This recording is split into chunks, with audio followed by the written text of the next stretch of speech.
It's a mistake. It's a mistake. No, no, no, no, no. No, no, no, no, no. No, no, no, no, no. No, no, no, no.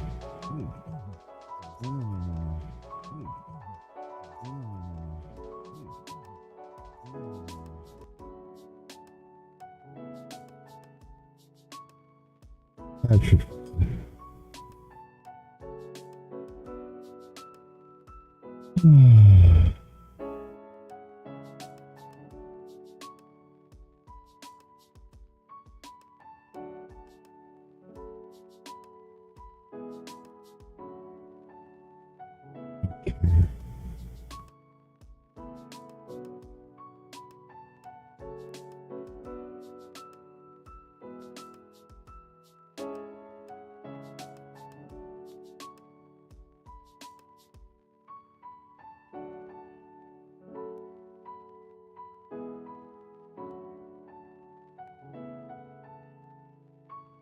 Prompt be the witch. Ravan was thrown from her throne just as the goblet vanished from her lips. She really shouldn't have been sitting in such a fancy, relaxed pose, with her leg up on the swooped arm of the transference module. Does it have frame transference?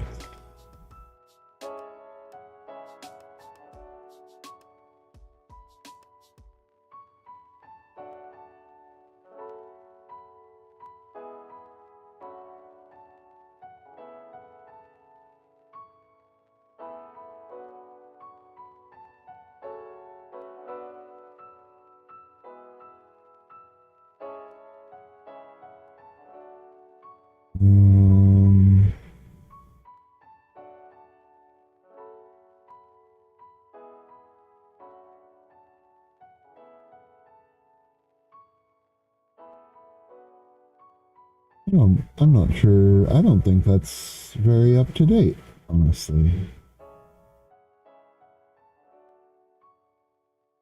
Orbiter, an operator in the orbiter's built-in somatic link device that facilitates transference. Somatic link.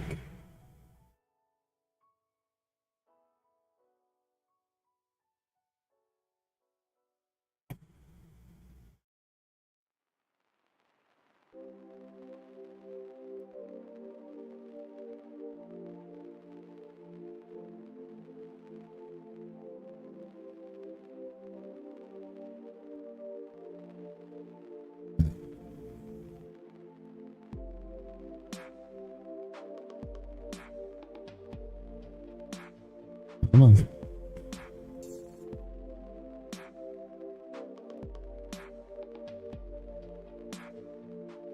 Over.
Oh,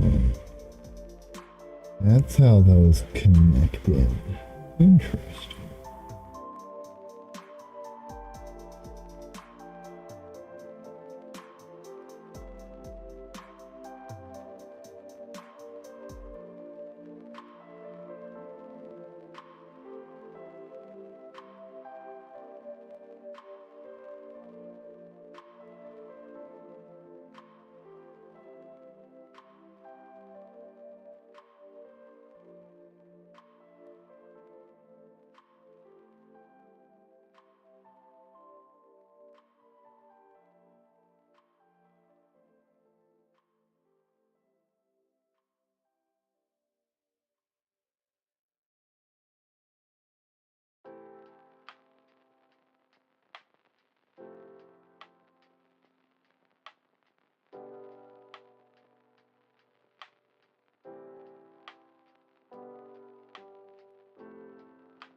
looks like from here to here, they may have removed the bottom portion.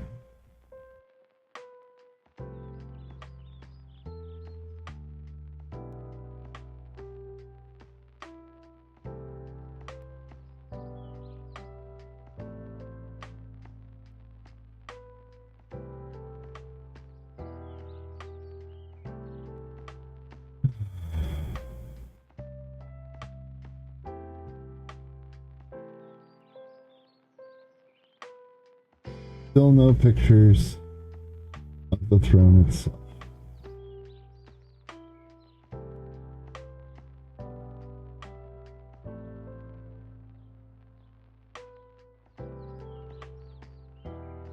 And I would be willing to go into game to get some myself, but I can't stream.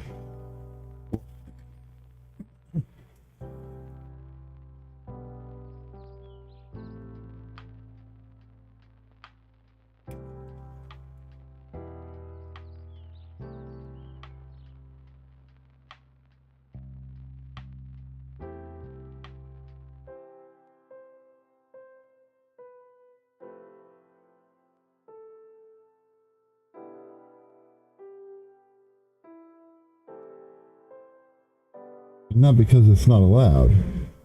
I just can't. My system can't handle it.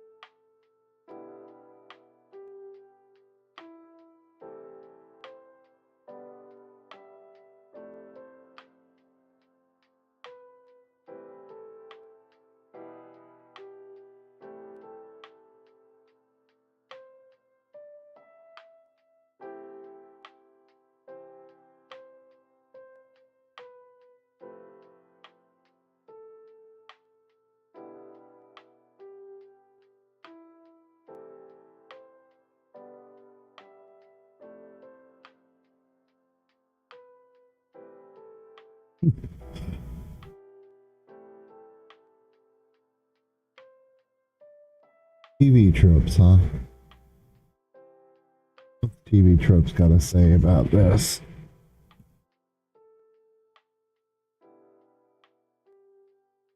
I know. Proud warrior race of armored warriors. Okay. Proud warrior race of armored warriors with esoteric powers who existed during the fabled age of the Orican Empire, which is also the source of their powered suits. The Tenno, while fighting for and protecting the Orican people from their ancient enemies, were not part of the Orican themselves. At the start of the game, the Tenno are being revived from cryosleep to fight once more to protect the origin system from those who would harm the remnants of civilization.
Any crew that can keep up with the one-man army that is a Tenno is badass by default.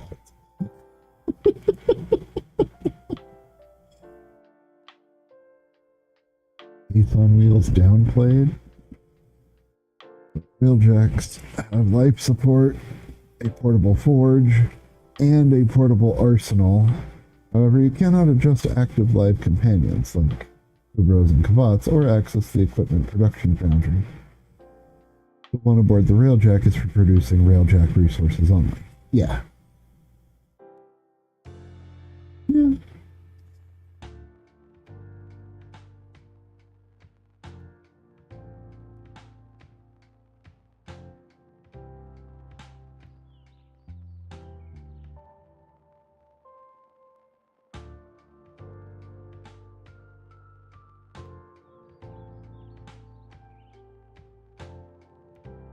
That's right.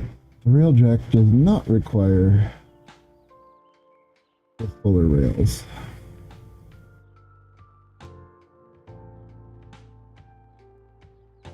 The orbiter. That's right, it does. Yep.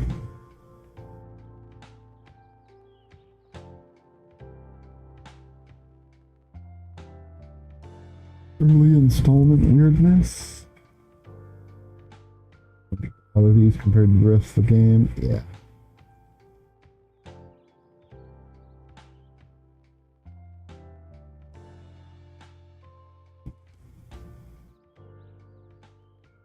Human cannonball! Yes, Tenno can be fired out of the Archwing slingshot to reach faraway targets at significantly faster speeds. Reaching rank 4 for the gunnery intrinsic allows Tenno to damage enemies via ramming into them, and to directly enter cruise ships via this method.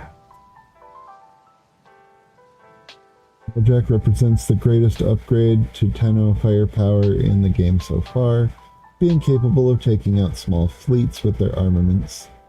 From a gameplay perspective, they also embody the greatest level of integration in the game so far, as they allow for the usage of Warframe, Archwing, and Railjack weapons and powers in a single map. With the right intrinsic upgrade, Necromechs as well. I was just about to say Necromechs.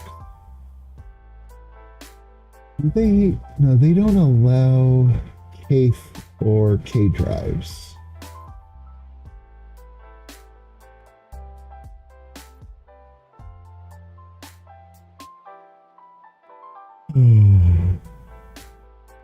Hello, Mom.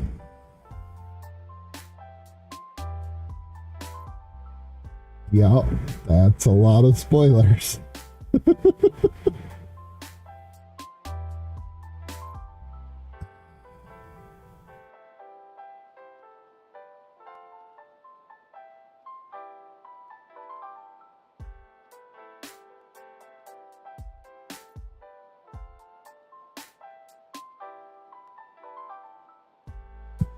Yeah, she is a one-woman army.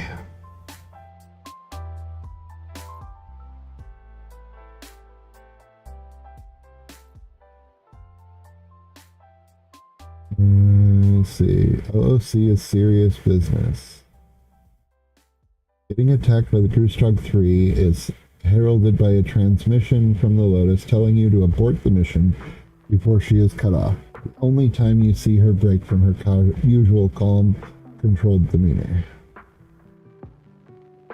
During Operation Arid Fear, her voice was full of veiled contempt whenever she mentioned Alad V, showing that he was going to be a very important character in the future. Considering what he did to poor Valkyr and Mesa, not to mention the Zanuka, she's got reason to. He's very uneasy during Chains of Harrow. There is an unmistakable sense of urgency and worry in her dialogue throughout concerning the possibility that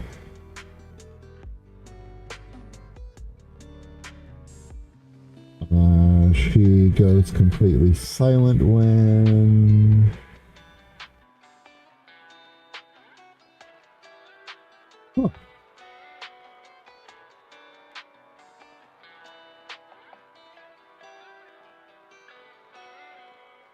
she is notably less composed during the various points displaying grief, nostalgia, as well as restrained anger and contempt.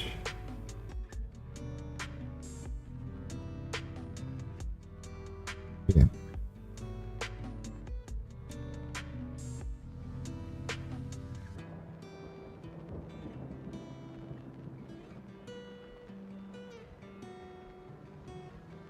Public secret message. In the Operation Orphic's Venom event, she would pop in every few waves to comment on Sentinel losses, while mentioning seemingly random alphanumeric call signs and attack protocols. Players realized that the numbers were sequential and never repeated. By ordering the letters based on the numbers that followed them, she was secretly spelling out.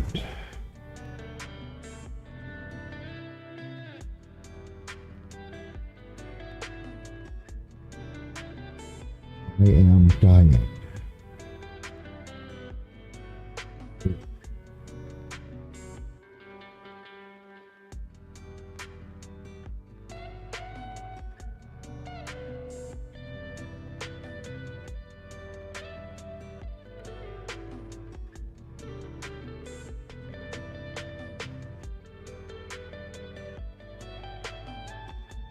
Yeah.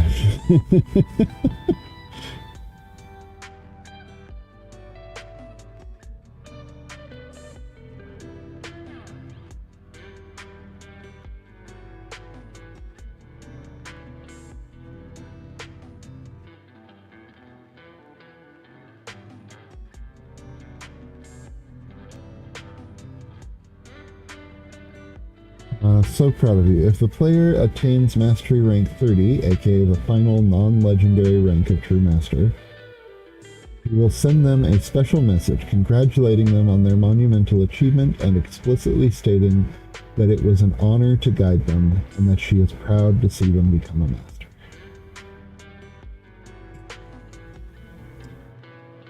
I remember that was pretty emotional.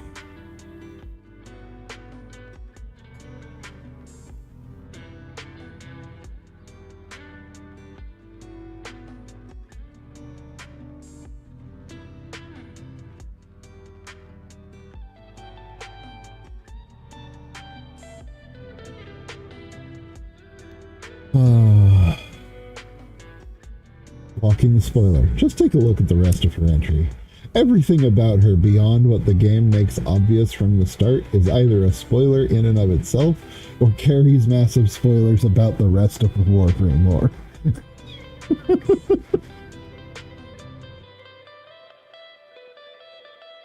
Would not shoot a civilian, according to Cephalon Cordalon. Find it curious that you would ask for information related not only to military vehicles, but civilian transports as well. Statistically, there are few instances where blowing up a civilian transport would ever be deemed necessary, and the Lotus would only demand such a task be completed as a last resort.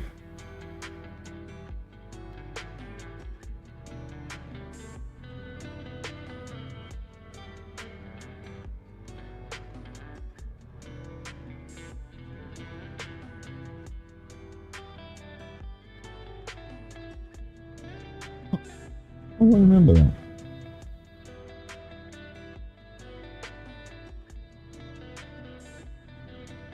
Oh, I see.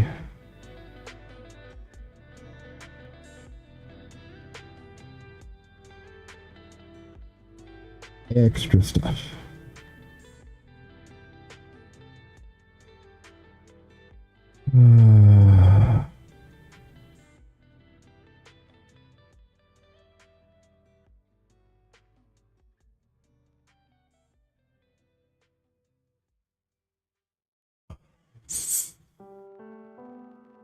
So, leg on the swooped arm of the... Excuse me. Inside of the transference.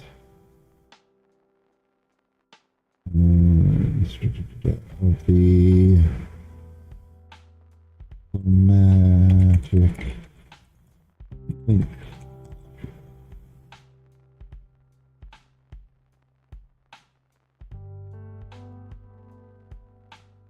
Dismiss.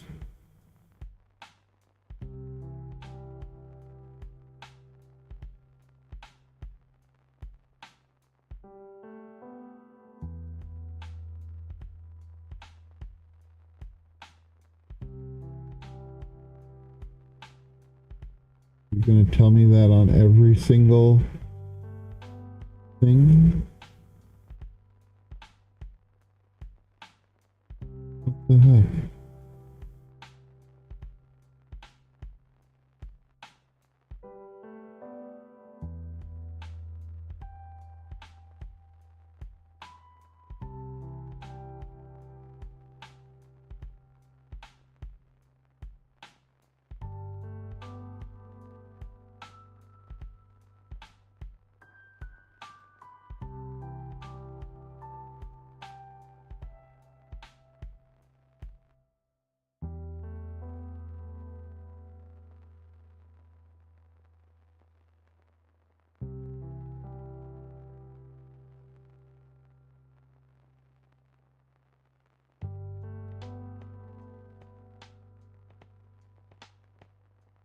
When did I have any free samples?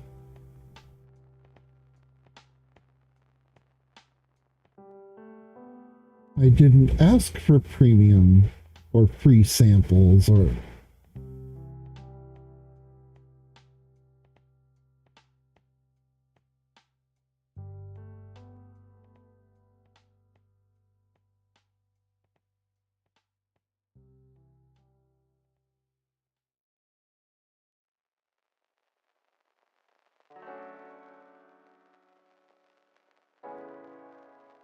Review suggestions keeps going down.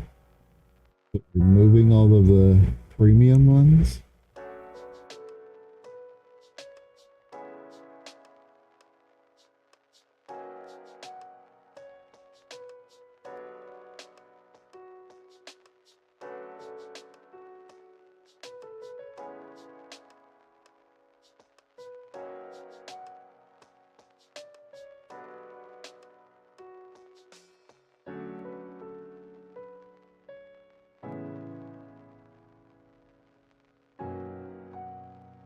Thank you. I didn't want all of those premium suggestions to begin with. They're rarely correct.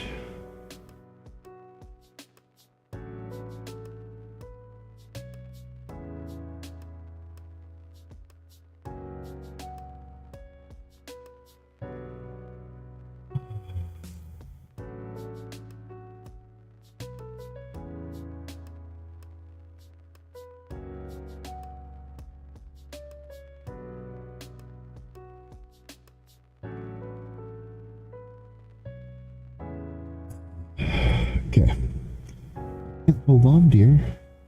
Kanell stated over the speakers as the docking clamp screeched to be released before ripping away, despite the normal durability of those components.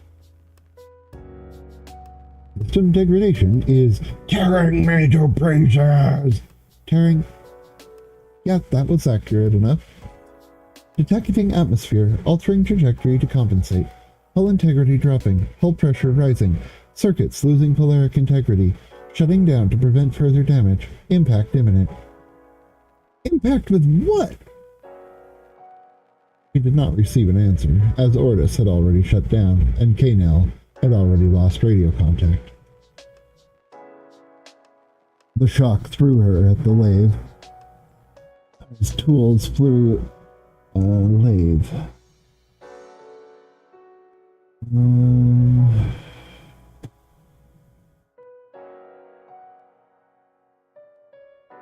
Unstuck lathe.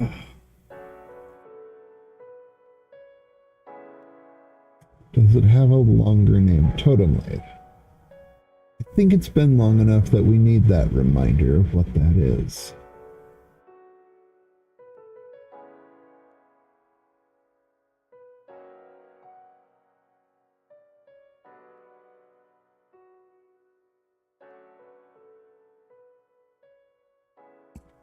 Copy.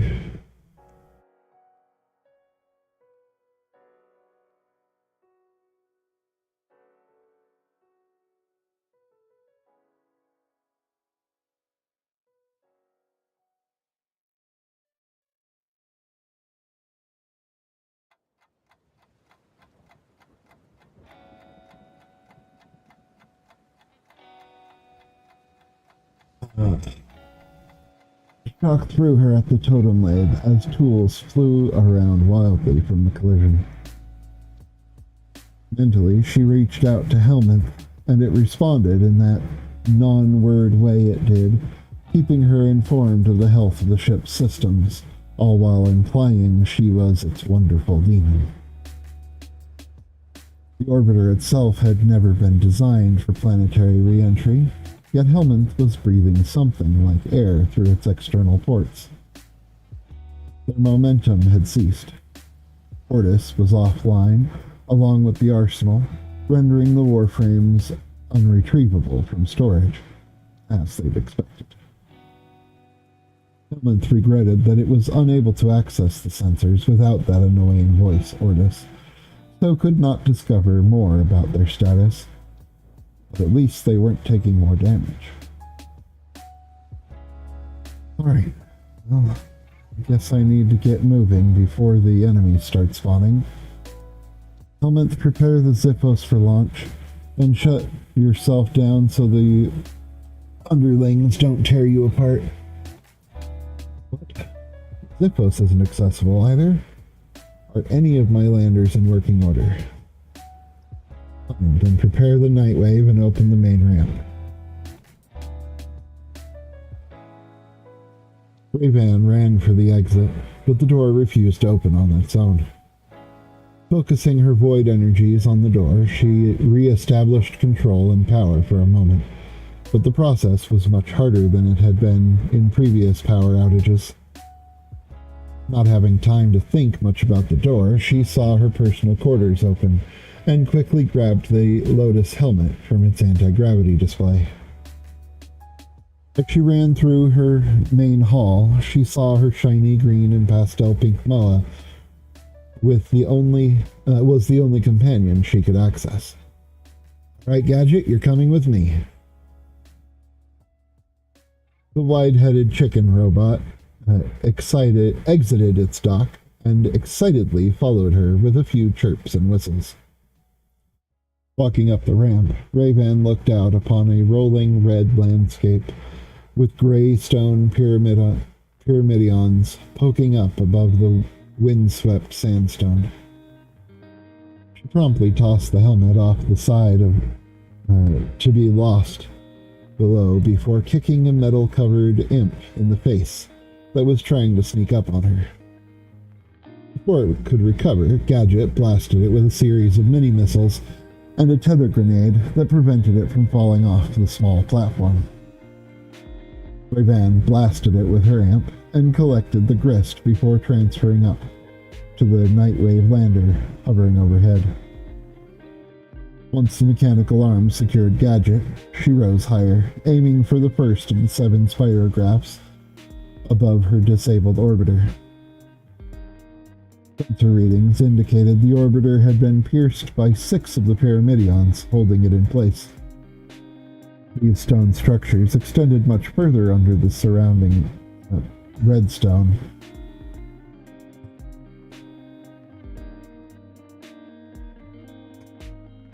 The surrounding red stone as distinct structures. Meanwhile, K-Nell was adrift in space above the small planet. Just before entry, she read the words in the sky. Land of cobblestone obelisk temples and nocturnal night spiders. Oh, lovely.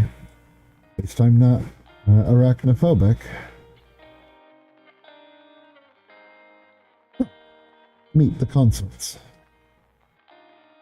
Narrowly avoiding a second collision as the Nightwave teleported close to the ground, Ray-Ban flew a little closer to the red rock cliff before cliff face carved with an elaborate arch at the top of which was a symbol that looked like waves of sand.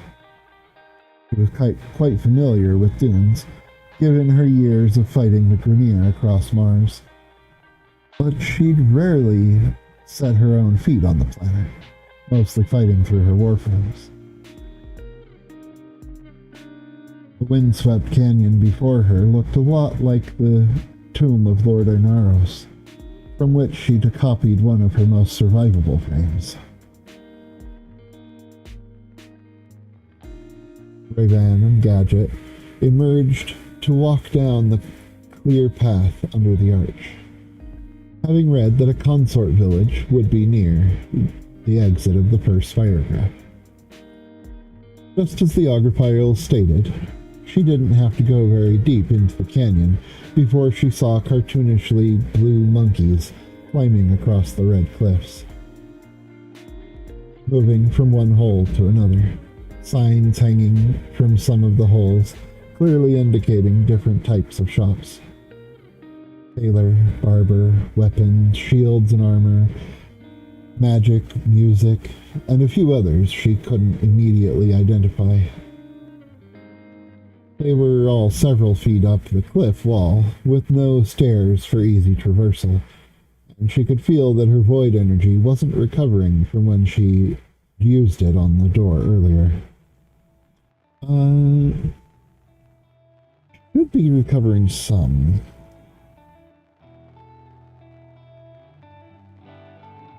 Recovering past as normal from when she'd used it on the door earlier.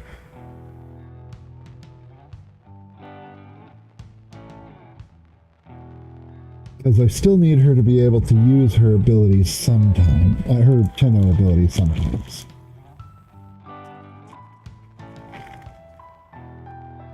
Could someone tell me where I am? Where I'm supposed to go? I'm looking for my land quests. Several of the monkeys, in the various hues of blue and purple, looked at her with their unnaturally large heads, their eyes slowly blinking in judgment. Finally, one of them dropped down to her, his head flapping unnervingly,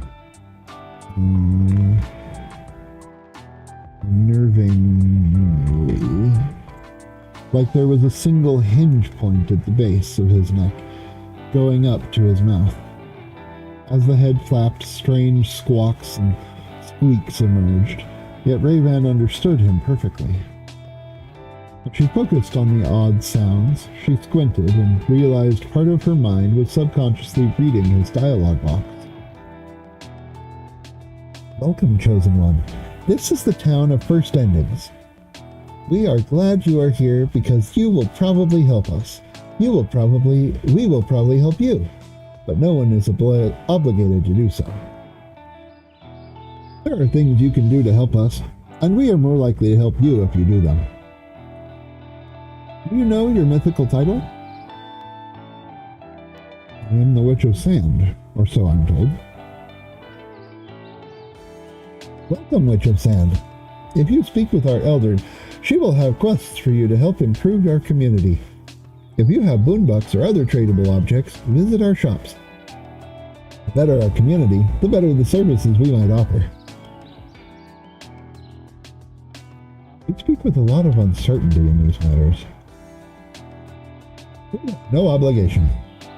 We do as we will, but we understand working together and establishing reliability usually has the best results.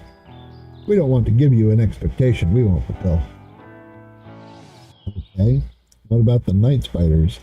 Do I have to worry about those? We are unassociated with the Order of the Nocturnal Spider Knights. Sometimes they get in the way. Sometimes they are helpful.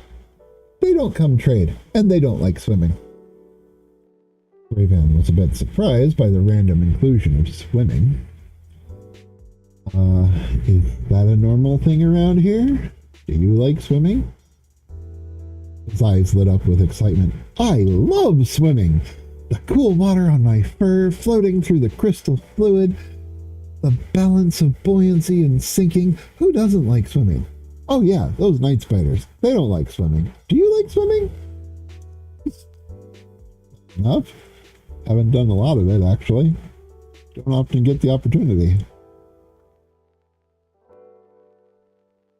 Once you've done some quests, you must join us in the swimming hole. Oh no, I forgot. Our swimming hole was filled in by a landslide. The Elder will have a quest for you to rebuild our swimming hole. Then you must join us in swimming. We will have a party, welcoming the mythic Witch of Sand to our town. Right? Okay, I see where this is going. Where's the Elder? You must master your first sand skill to climb up to the Elder's chamber. He pointed up to a hole in the rock, marked with the dune symbol. Okay, how do I do that? His head didn't flap. He just stared at her, his eyes blinking with an empty expression. Really? That's where your dialogue tree ends? Fine, I'll figure it out. Witches are all about finding things out. Sand is supposed to be about weakness, destruction, dissolving. This is pretty weak rock. She focused on her fingers and pushed into the red stone. The digits slowly sinking in as she spent a small amount of her pluck, which felt similar but distinct from her void energy. Pulling herself up, she pushed the toes of her boot into the wall, making impromptu steps as she climbed up. She had to be careful with her steps, as the stone left behind piles of red sand. She had to clear a way to keep her grip. The cliff face here was angled rather than straight up and down. Squeezing into the hole, Rayvan stooped in the shallow cave and breathlessly addressed the Elder. All right, Elder, what you got for me? I'm the Witch of Sand, and I need to hurry and get my quests going.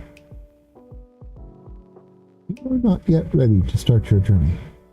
You are not a witch yet. You are not sand yet. I cannot teach you. The Elder Indigo Monkey walked back to the little bed carved into the wall of her little cave. What makes you say I'm not ready? She spun around, her tail clipping through her flapping head as she spoke. You didn't ask me right. Now go sleep and ask me tomorrow. There's a land bed at the inn reserved for you.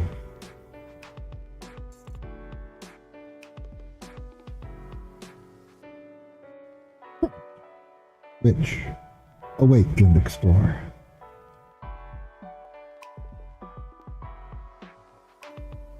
Mm-hmm.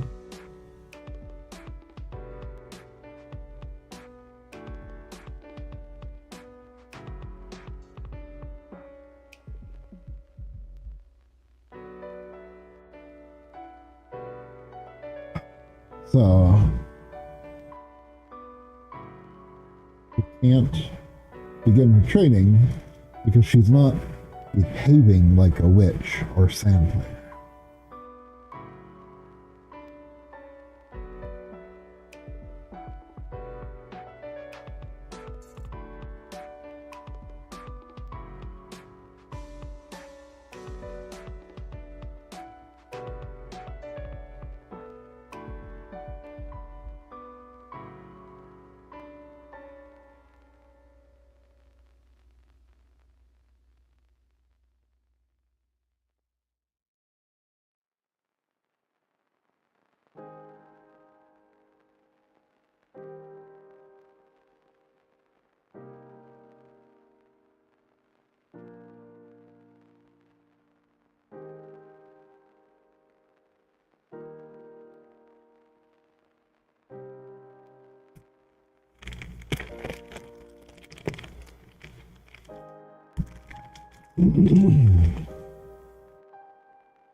Grayvan sat up in an unfamiliar red bed, not entirely dissimilar to the one she'd just gone to sleep in.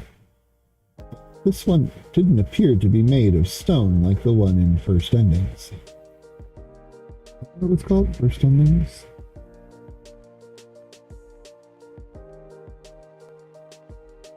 Yeah, on of First Endings.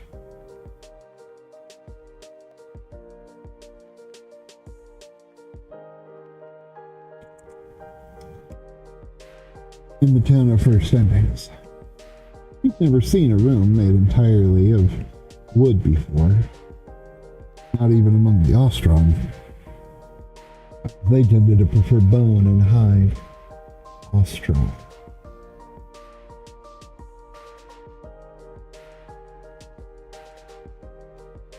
Really?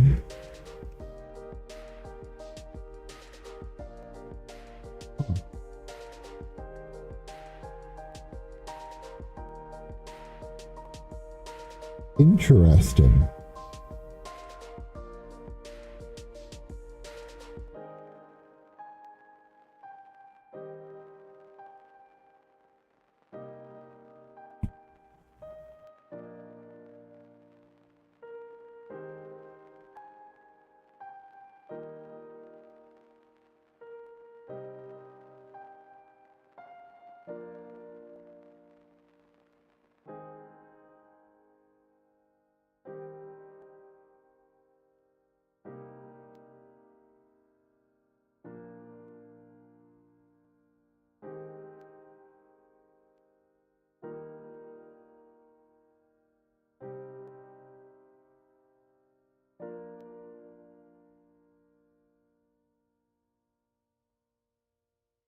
Yeah.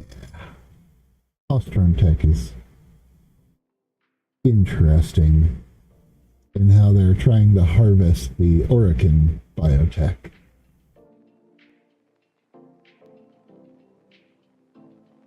Yeah, they use a lot. They don't use wood much.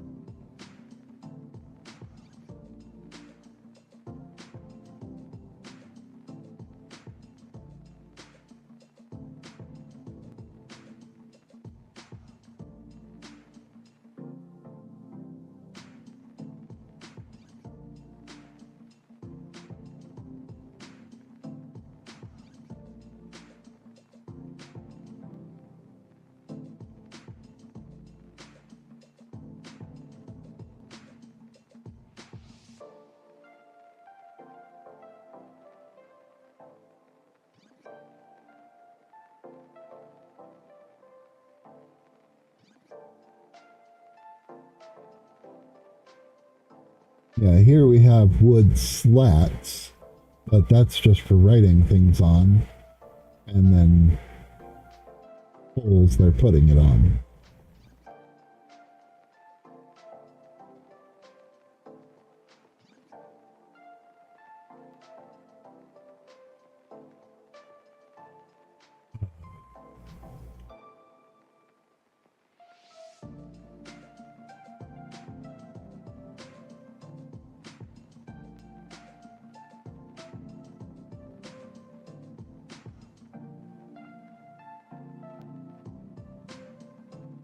Not even among the Ostron, as they tend to prefer bone and hide.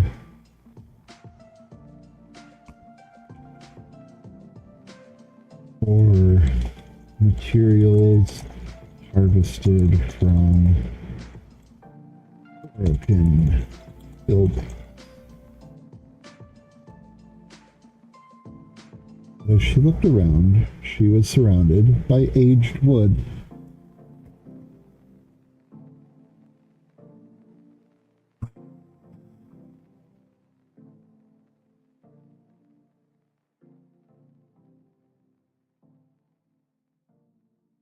By aged wood board held together with nails. She knew craftsmen well enough.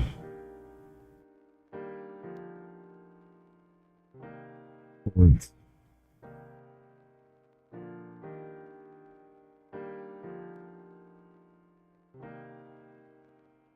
Thanks.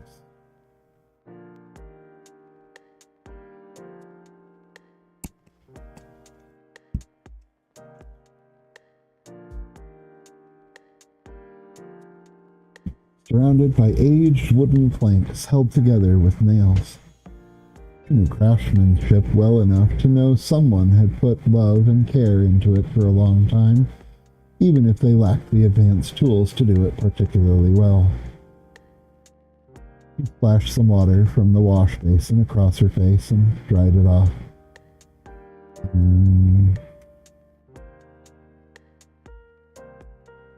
The provided what?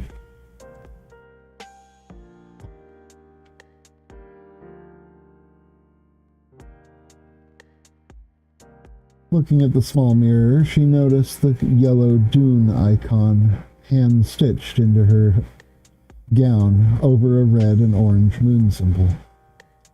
Part of her felt hungry, yet she didn't feel she needed to eat, ever. She just wanted to, and knew she could. It took her a moment to realize how to open such a primitive door with its round knob,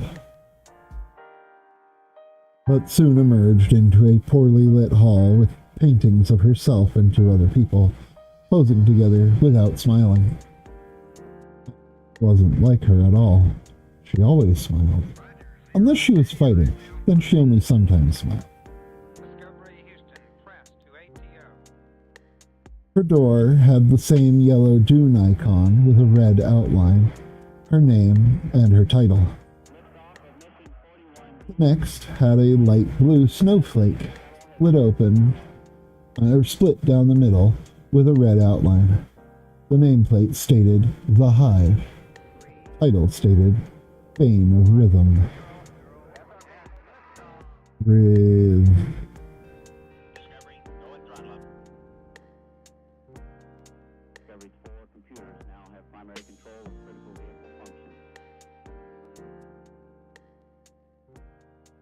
Seriously?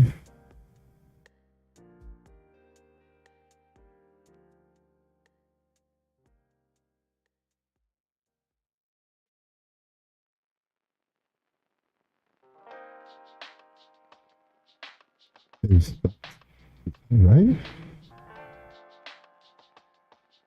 A rhyme. Right, it is supposed to be rhyme.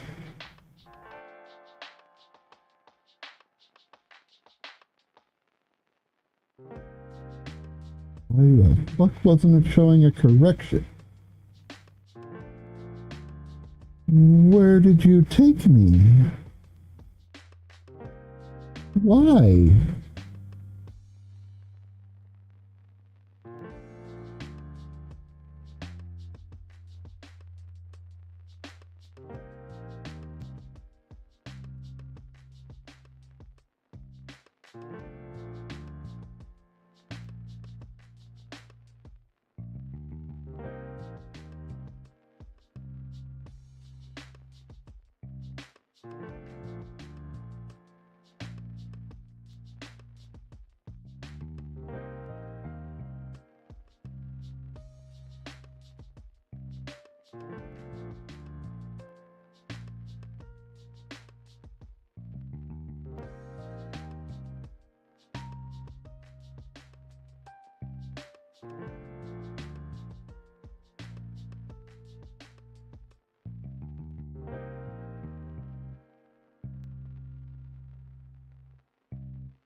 Why did you present this if Grammarly isn't even in it?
Of course, it's in ChatGPT.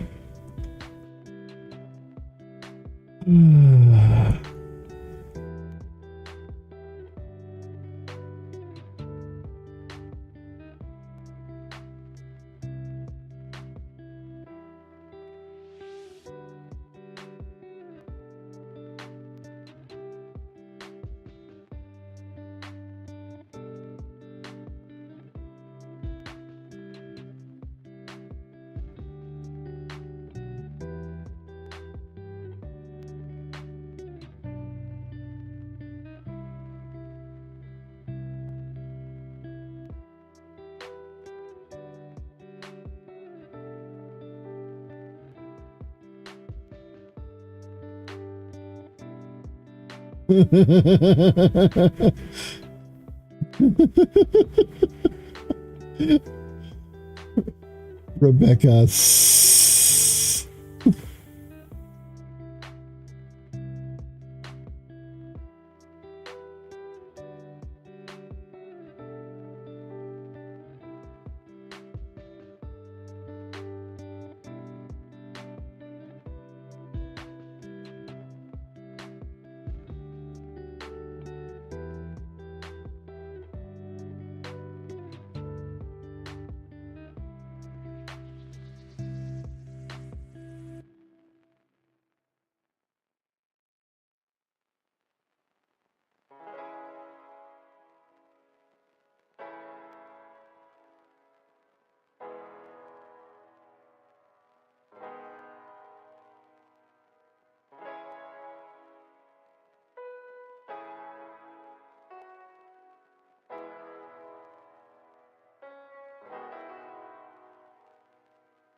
Yeah.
think I'm getting rid of Grammarly.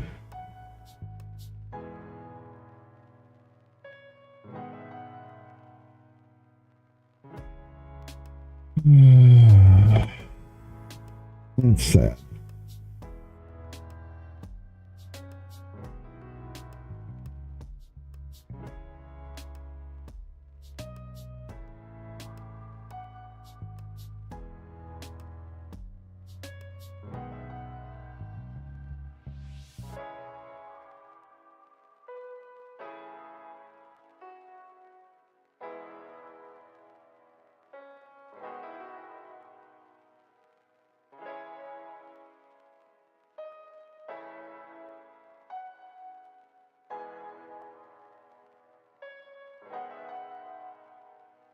I've liked Grammarly for a long time, but if they're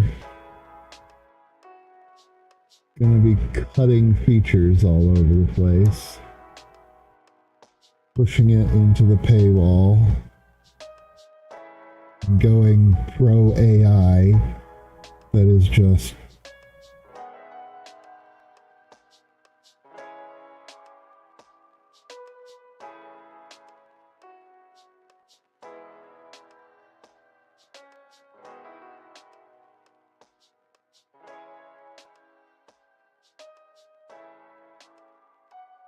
yeah.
Goodbye.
What is this?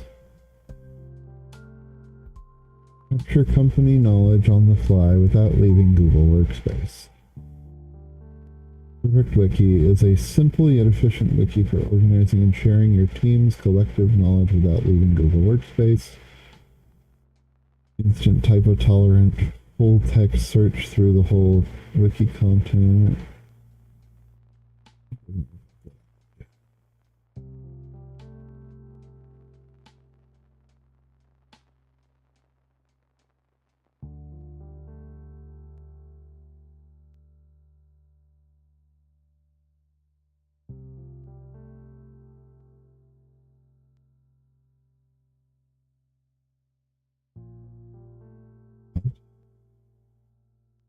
Chat GPT, you can chat with PDF slide docs in natural language, ask questions, get summaries, and answer instantly. Need your open AI API key for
I don't know how I feel about that.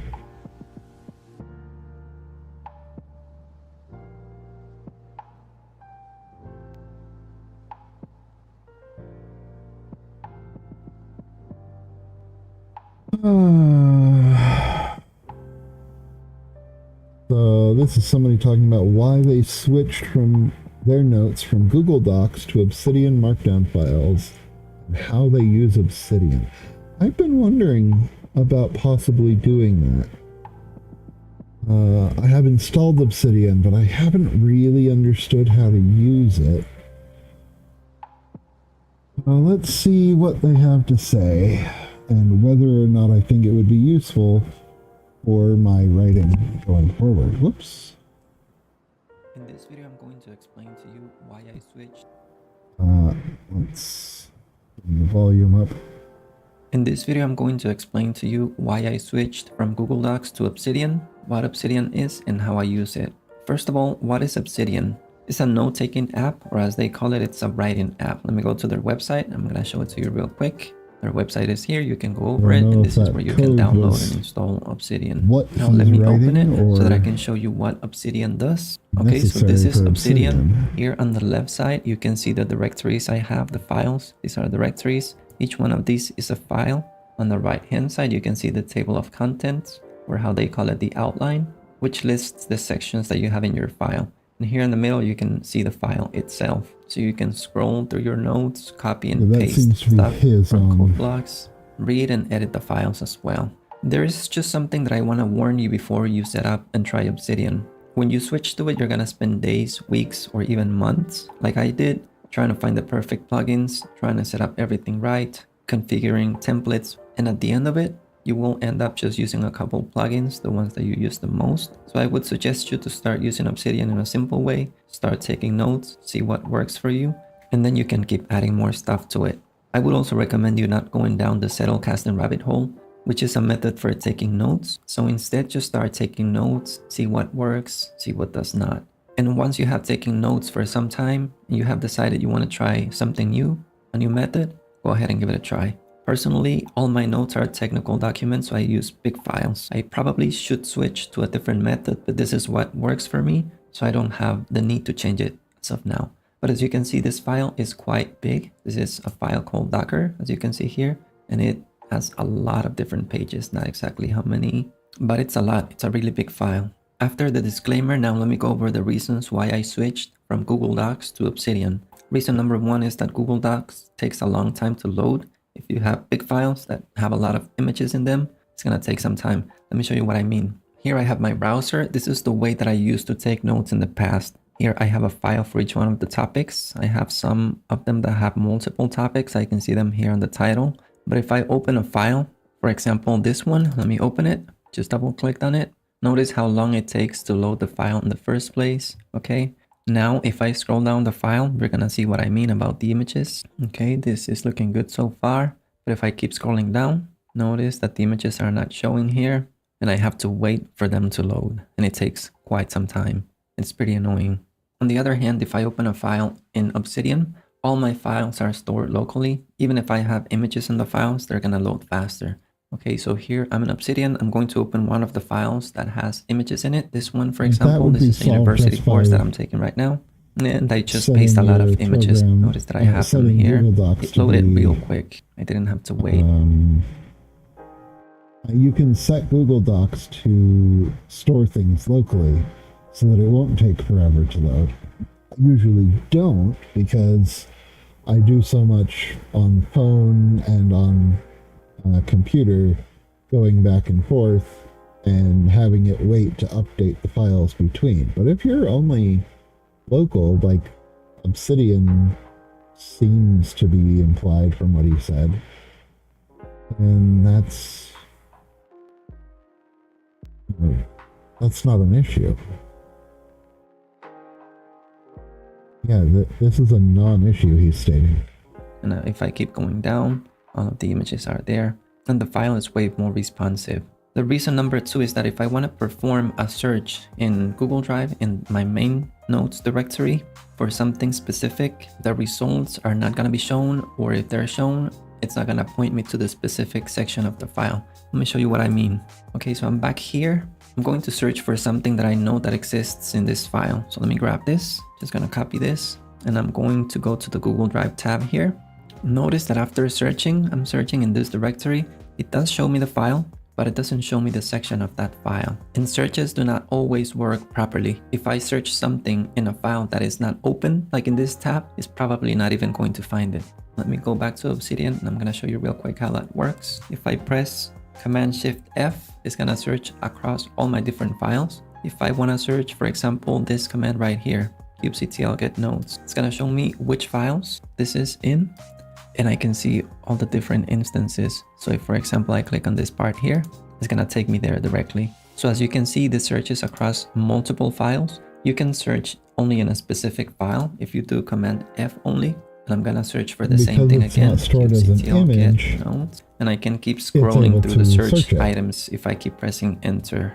The next reason is that you do not need internet access. Your files are stored locally on your computer. You can still back them up. I have mine stored in GitHub. Yes, in Chrome, you can use the Google Docs offline Chrome extension to view your files offline, but it doesn't work reliably all the time. So let me show you how I sync my files to GitHub. I'm gonna open the Obsidian options. In macOS, that is done with Command, comma. That brings up the settings page.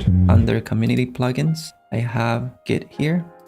And here is how I configured it. It automatically backs on. Okay, so the reason number 4 is that files are saved as markdown files. So I can open and edit those files in any text editor, not only in Obsidian, but NeoVim, Vim, even Notepad, or the text edit app. It doesn't matter, whichever one you prefer.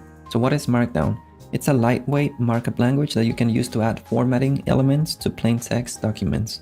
Let me show you what I mean by that. I'm going to go to my text editor, which is here. And this is what I meant when I said that the files are stored locally.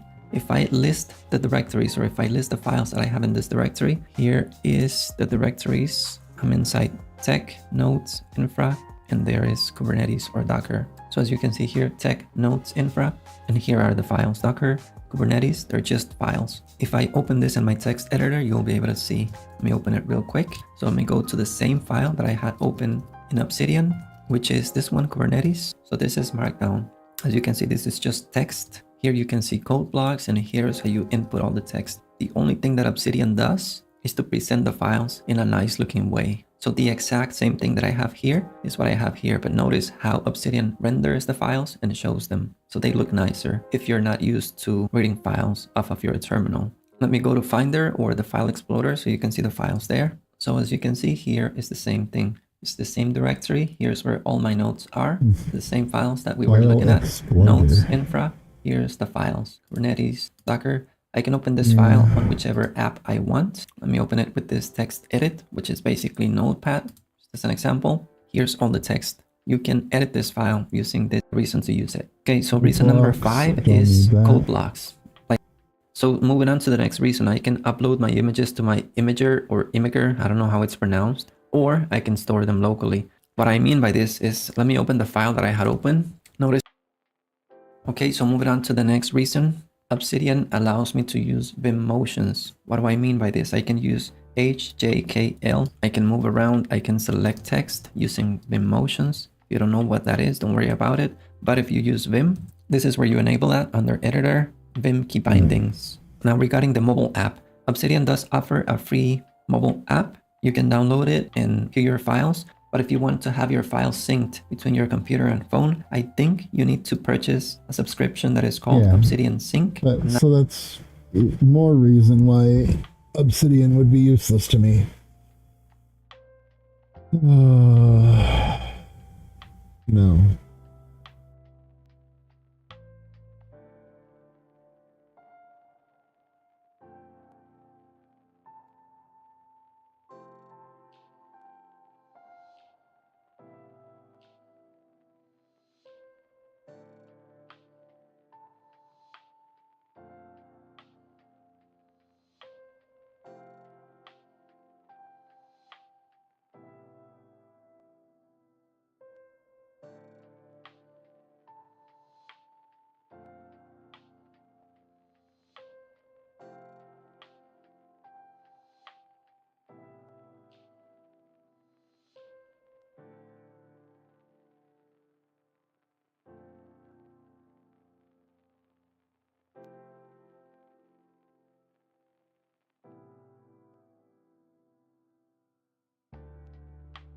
Yeah, I'm not switching to Obsidian, it sounds like.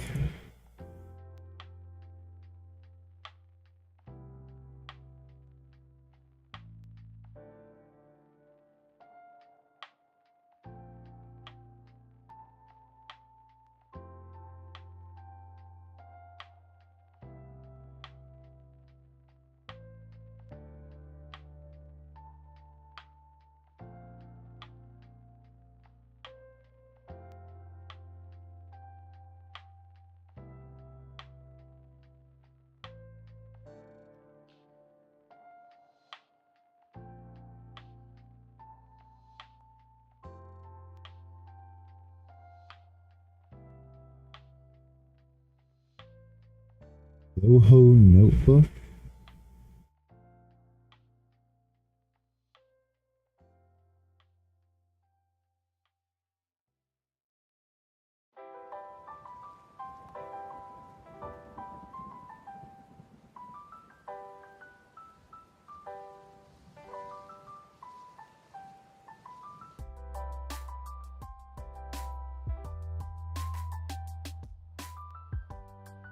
Free integration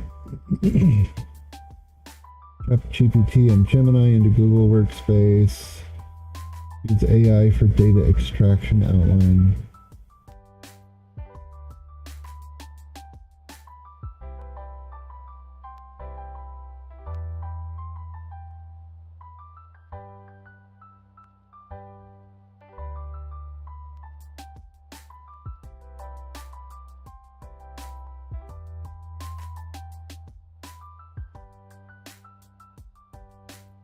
We'll try it.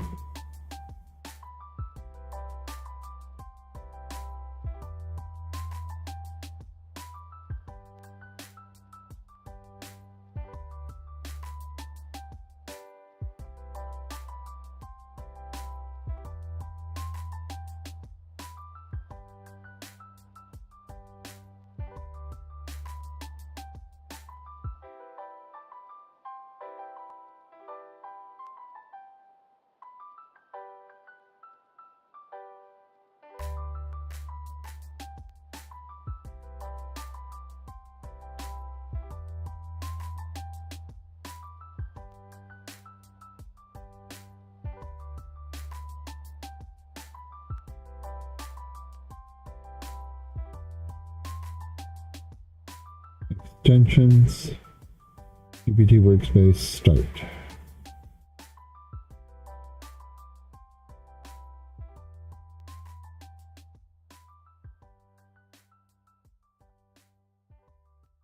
Extensions.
How much of my document can you see?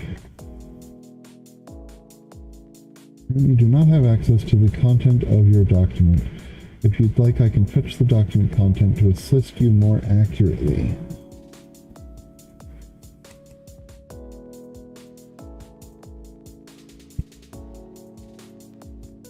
Many documents.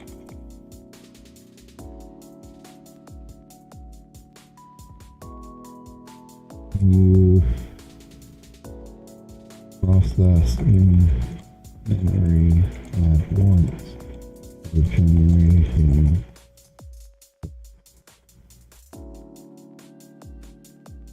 Provide a device and generate content based on one document at a time. If you have multiple documents, you can specify which one you need assistance with. I can fetch the content and help accordingly.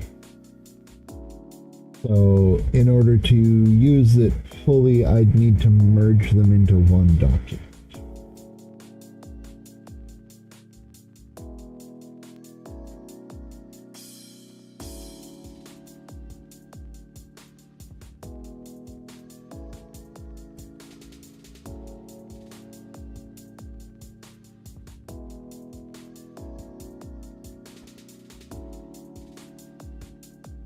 Yes, you can consolidate your chapters into a single document. It will allow me to access the full story, provide comprehensive assistance. This way I can help you better with structure, continuity, content, and any other aspects of your story. Would you like assistance in merging your documents, or do you have any specific requests for your current document?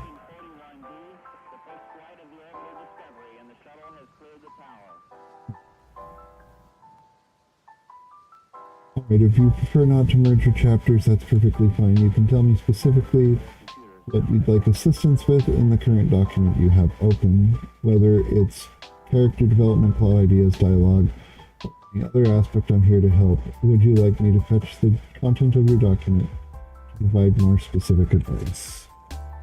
Not at this time.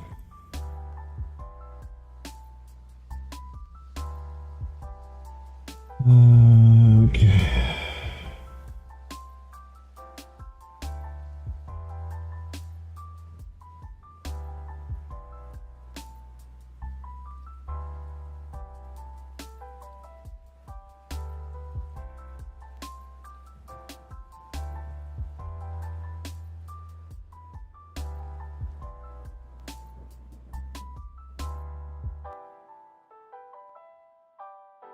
I'm no longer getting a little underline thing telling me when there's problems.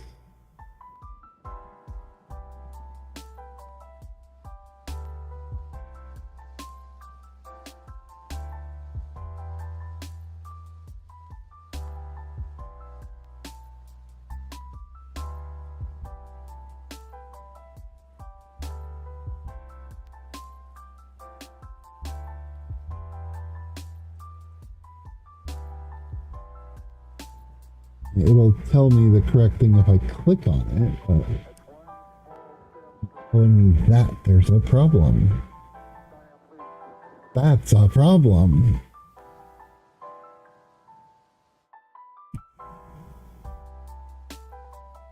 So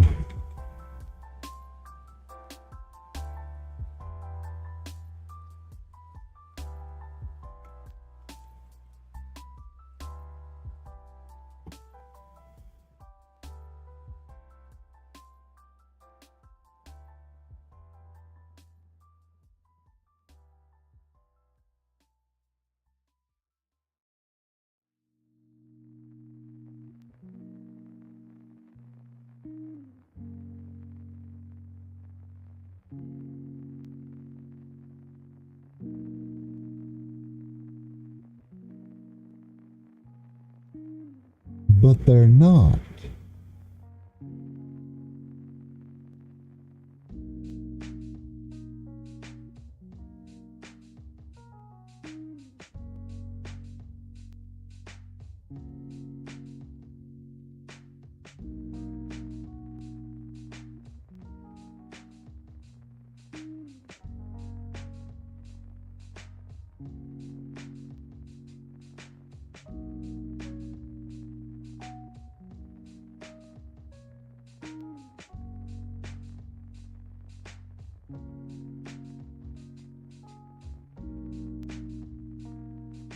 Maybe I need to reopen this, refresh it, because it was originally done with, or it was originally opened with Grammarly doing that task. Yeah. There we go.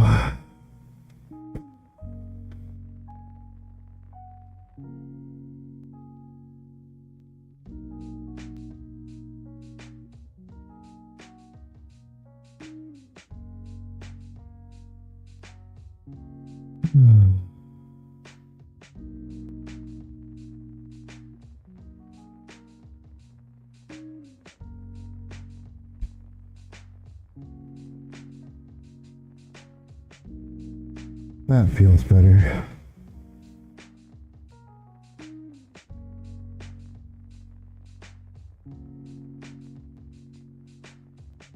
Okay.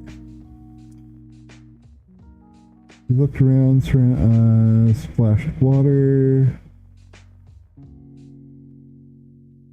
Primitive door with a round knob.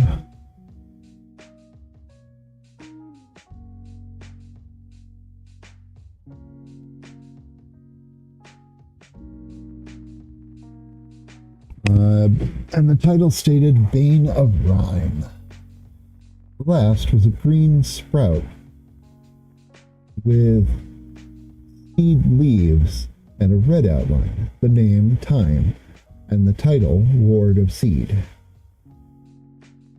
These symbols matched the pajamas of the other two people in the portrait. Time with light brown hair and the tan skin, and the Hive with a smooth brown carapace and mandibles, in addition to an androgynous teenage face.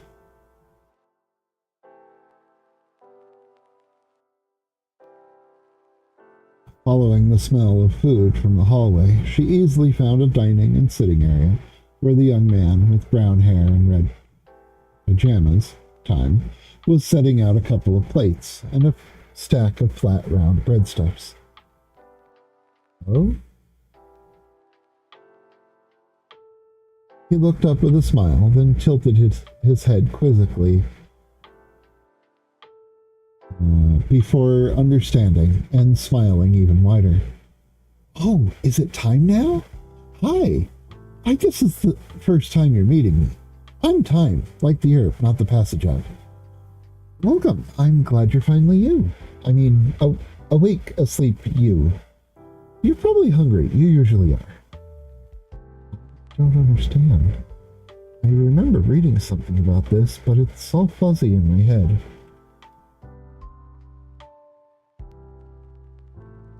He pulled out a chair for her and poured a syrup on the food before adding slices of butter. Oh, I bet you are. It's really hard to remember the waking world when you're asleep, at least at first. I'm guessing you finally entered the game and found a land bed. Your sleep ratio has been so low since you always transfer into other bodies. I've been taking care of you for years. Sleepy you, that is. She couldn't even form a coherent sentence. Mostly drifted around the house, looking at things, crafting things, destroying things. I had to keep on my toes to keep you from flying away and getting in trouble with the locals. Both of you. And here I thought the ward was supposed to be the one everyone protected, not the one doing the protecting. But I don't mind. It's at least been something to do all this time while I waited for you guys to come in. We sat down, looking around at the living area. I've been here before.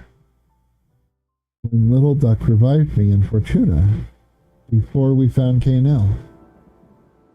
Yep, one of the few times you were able to say anything.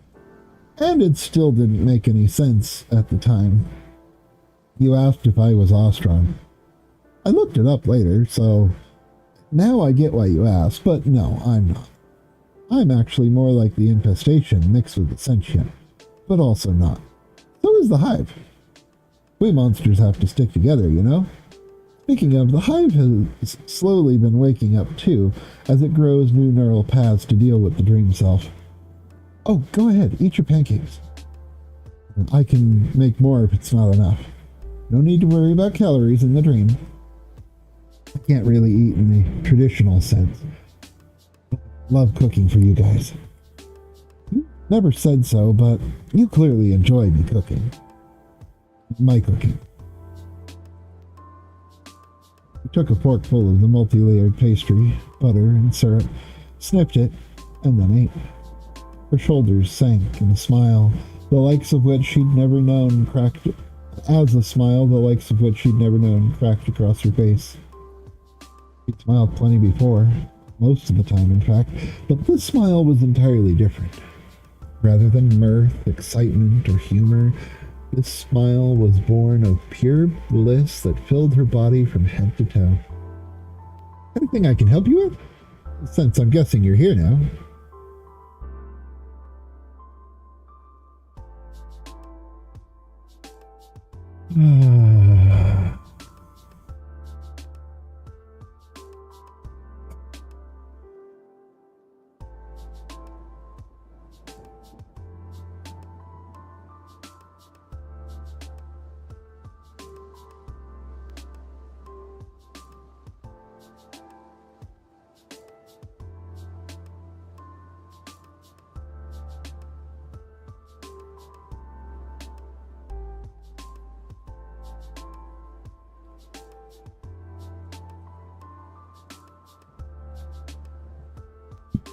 She sank into the chair, slouching in a very undignified way, and just sighed in contentment.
kitchen area to prepare more. I do what I can, though it's stream food, so it usually tastes better than the real thing. When you're away, you can't remember it very well, but you'll remember it was great.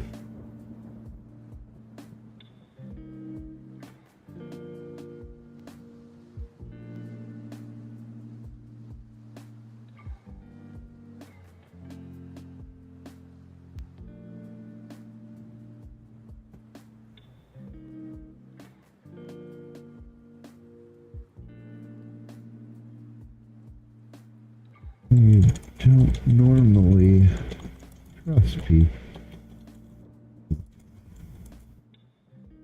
easily when they first meet.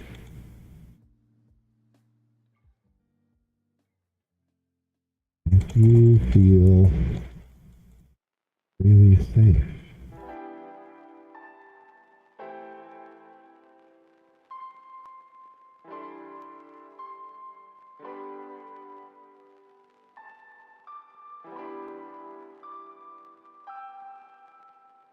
Yeah.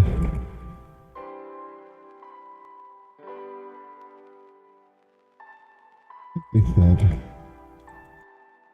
I've been taking care of you along.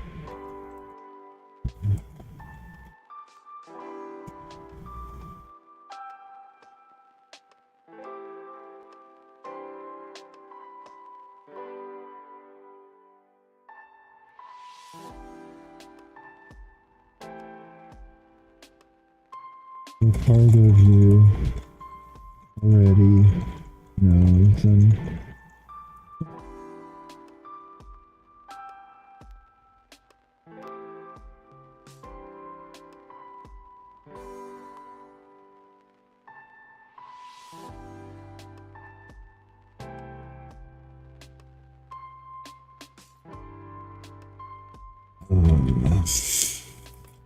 if time even means anything here.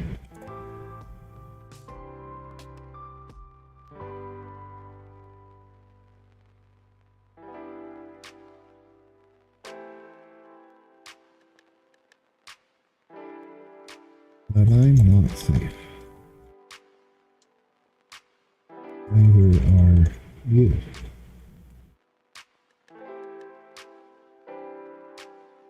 Called us monsters because we are.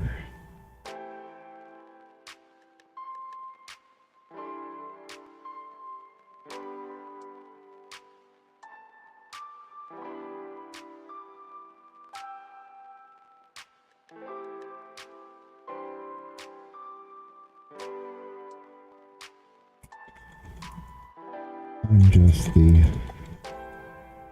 safest monster in our little group.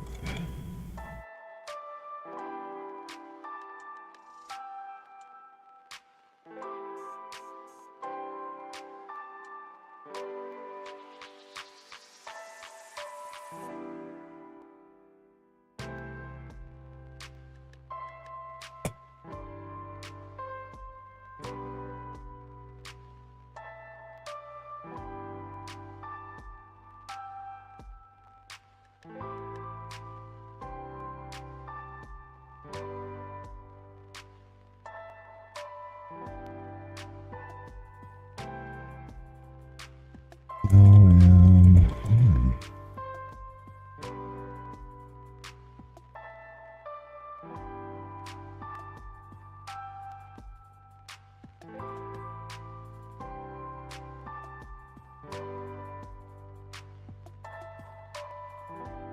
Save my air system before volunteering here.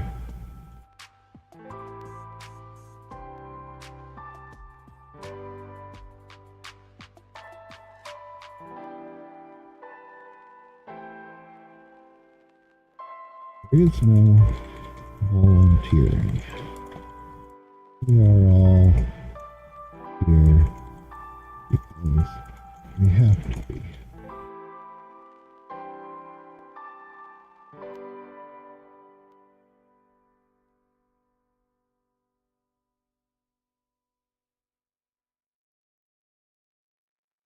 Your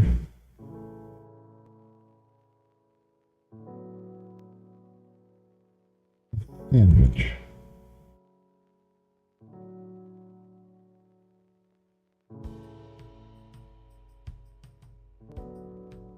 Which makes you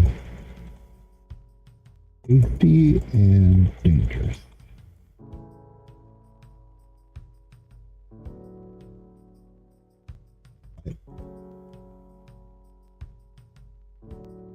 Sorry.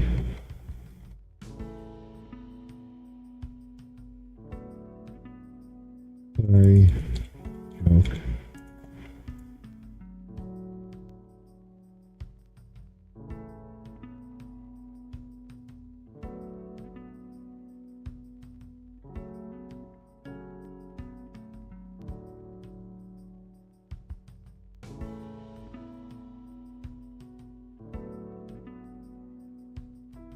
Your Bewitch of Sand.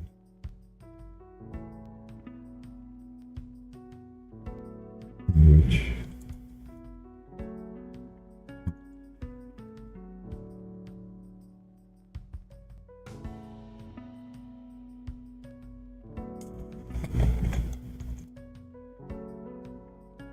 the sand is dangerous to everyone.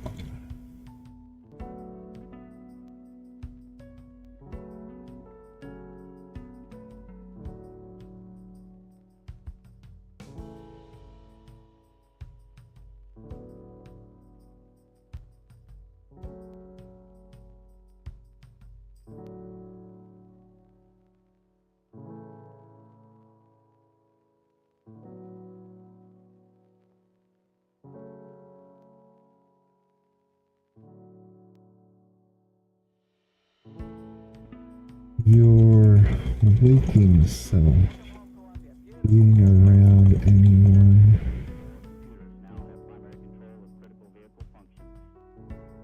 makes them worse.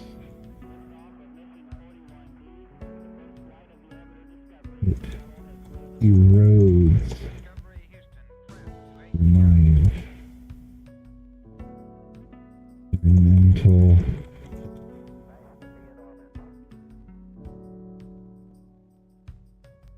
and being a witch, you can't even explain that to anyone.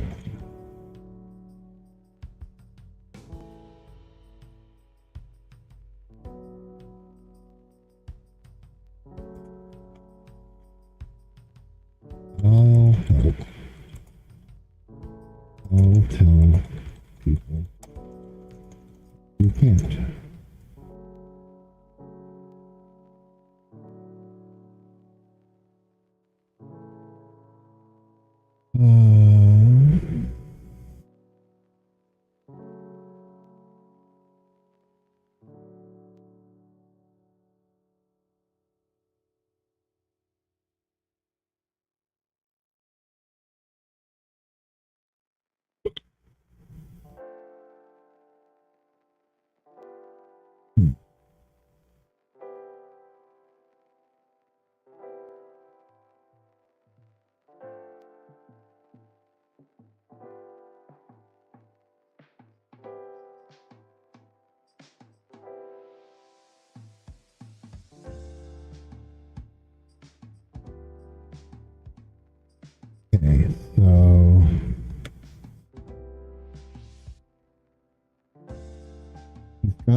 And let's pull in.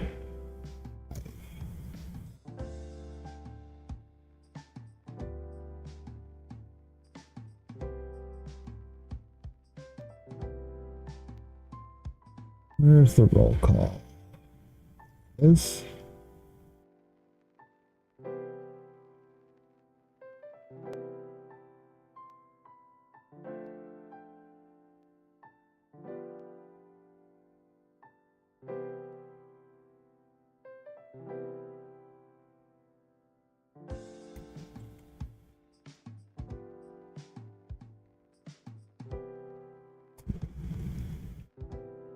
The insectile away from the painting. Yeah. Insect to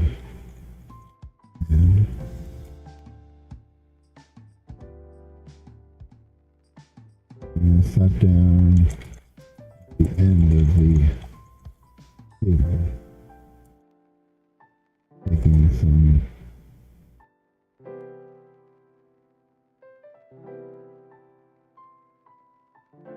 cakes.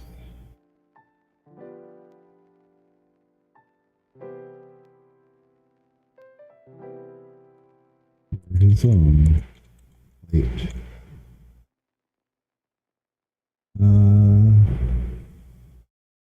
The way is not correct either.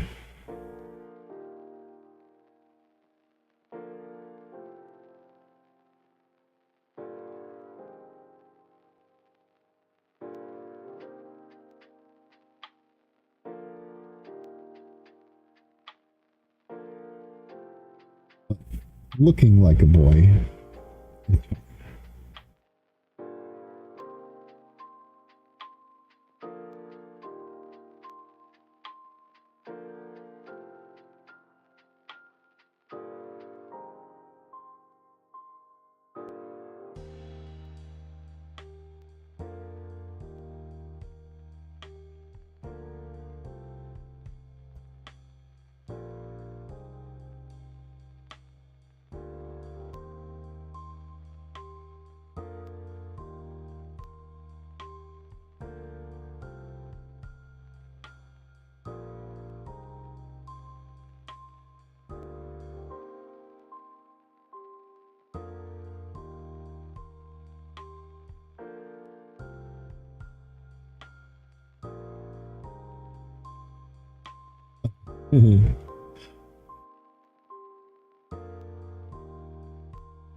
She moved her hand in its direction.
asleep awake.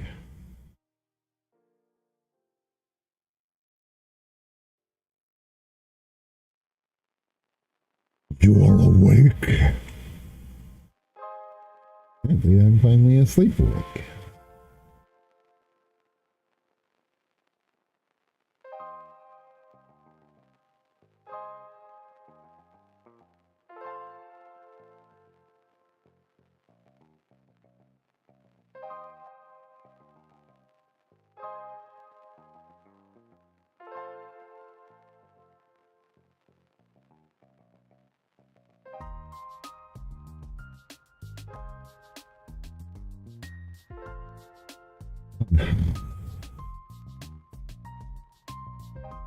Now, Warframe.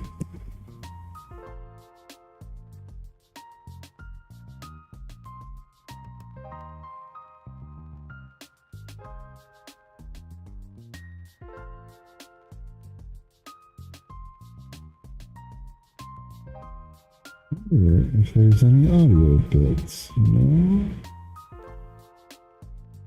Somehow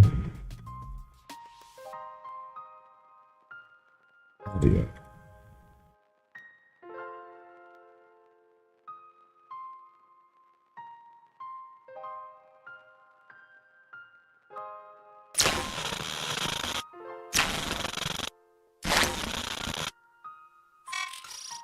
Nata, where are you? You cannot hide from me. Nata, who have you become? Does this form remind you of what you once were?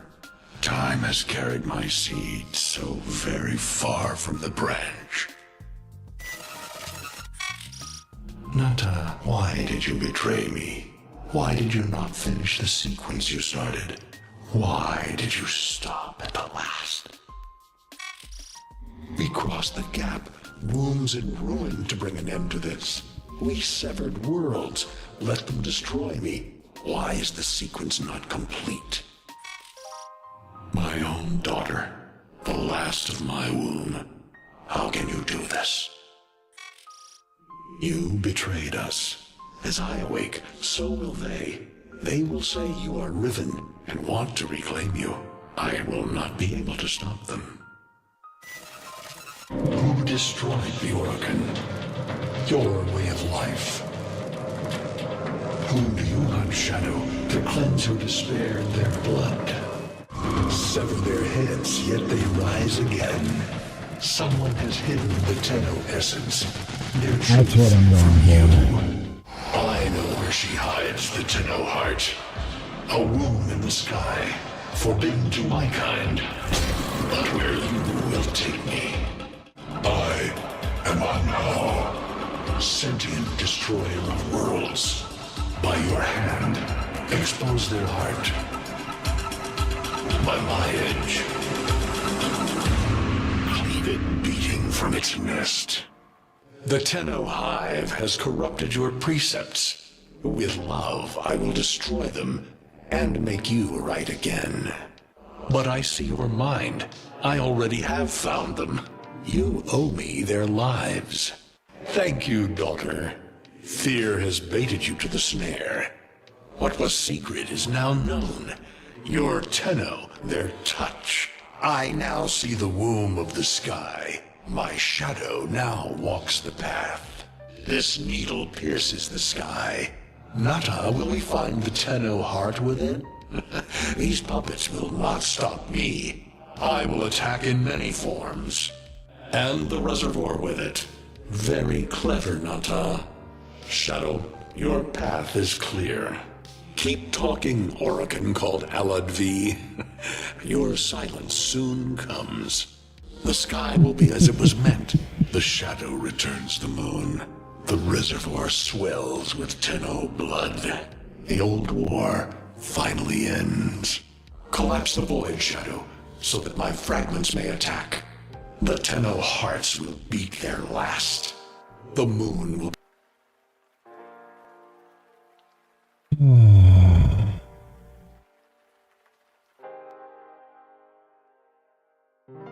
Lost the word, not the space after it.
Cease your rumbling, witch. It is your nature to obfuscate, not to reveal. Learn to keep secret your knowledge and guide from the shadows, or we shall all perish.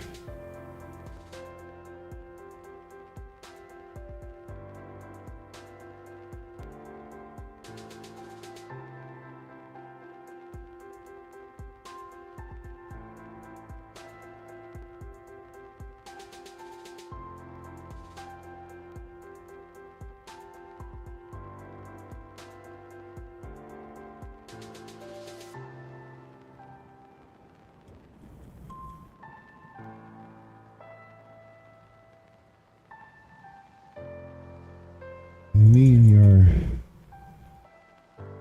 aspect.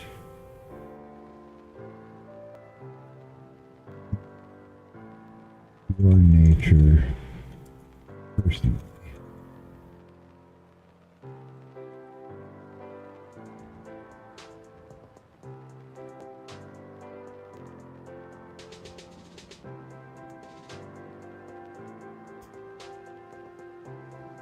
But keep up roll the game function.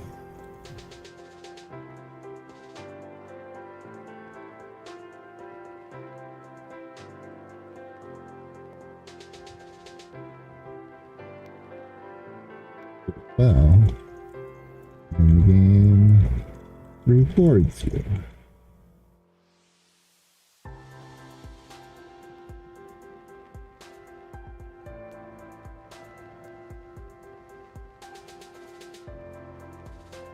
Higher you get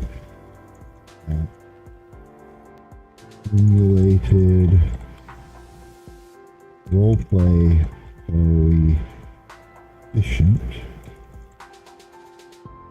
more things go in your favor.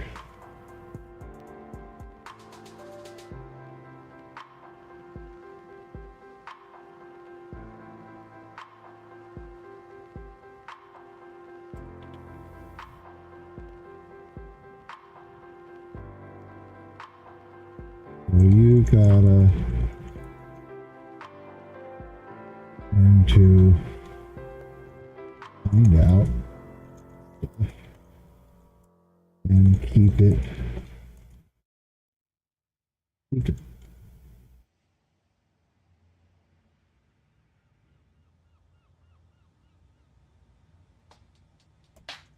All while destroying basically everything you encounter.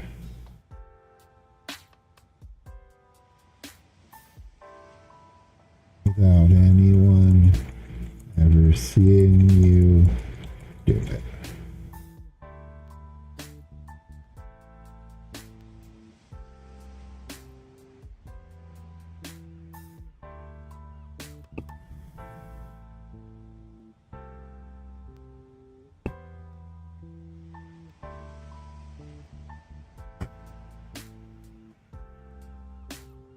Did you read about Rose going grimdark? That's sort of what you have to be all the time. When you're awake. Here,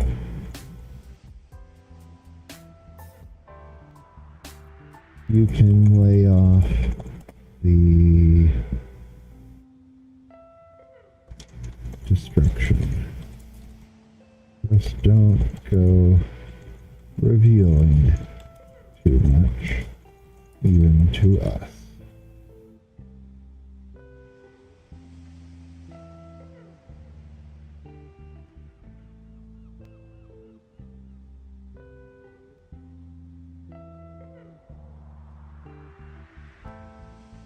You can lay off the destruction and lies, just don't go revealing too much, even to us.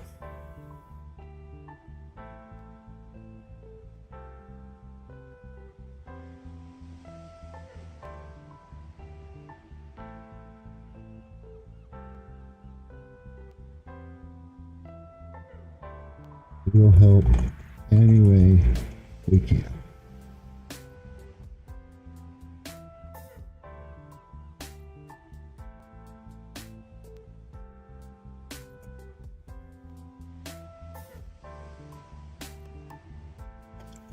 The hive, or really, that's just one of its many bodies it uses to interact with us, is the bane of rhyme.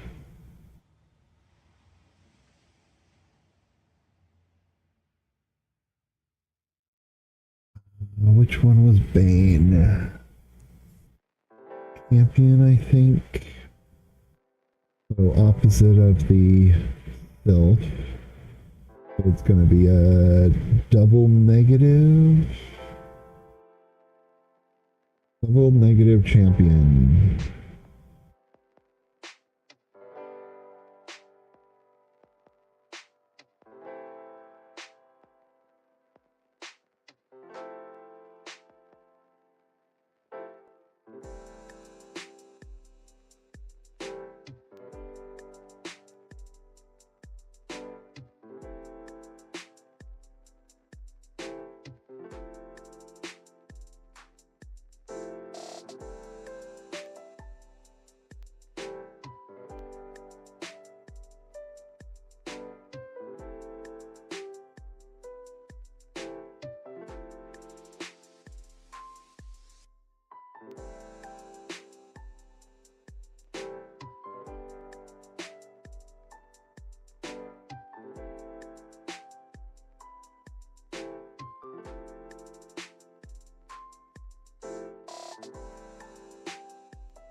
There versus where's Ray-Ban? Ray-Ban.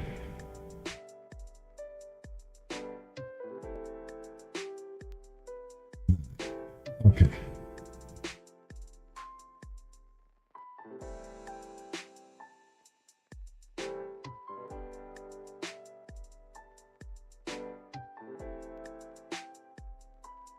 So champion. What was it that typifies champions?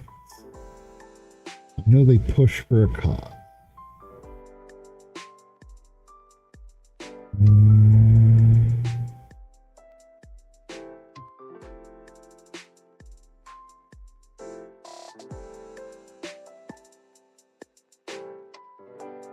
Find champion.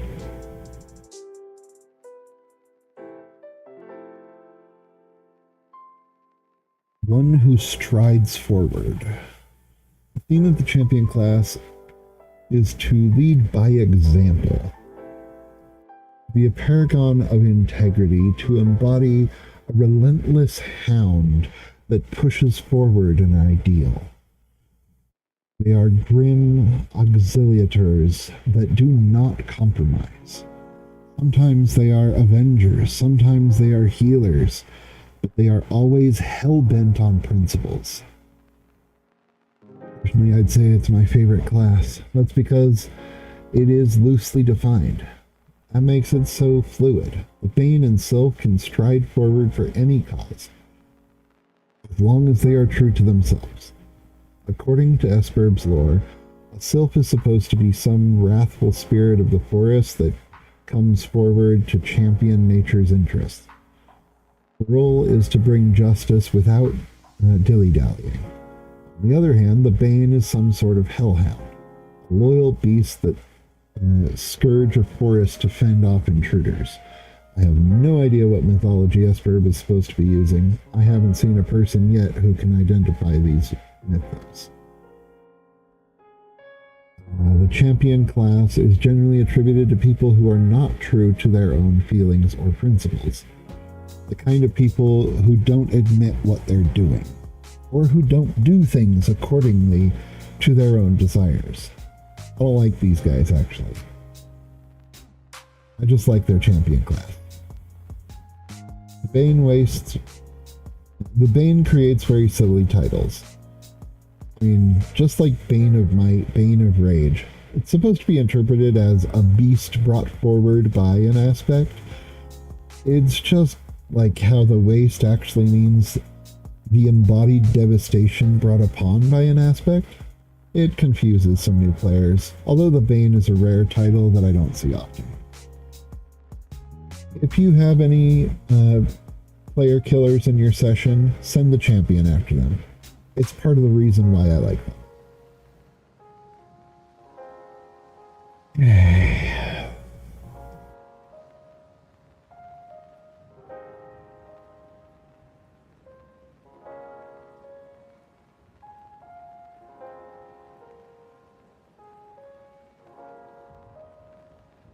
You can't handle calling me it, then call me the Hive.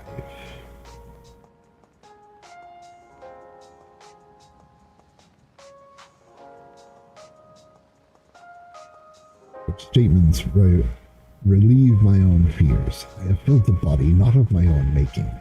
You would call it massive. It hibernates, waiting to be awoken by forces beyond my own will. As I am one forever with many bodies, this caused me to fear a fracturing of my mind. Human literature assures me this is a very bad thing for an entity such as myself.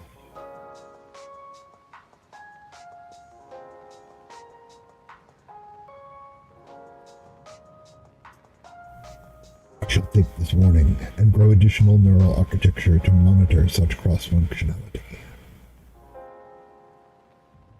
Yeah.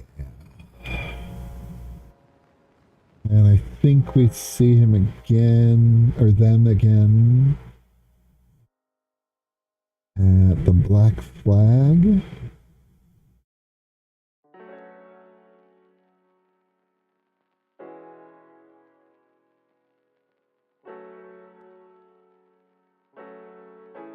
Doing in our world again?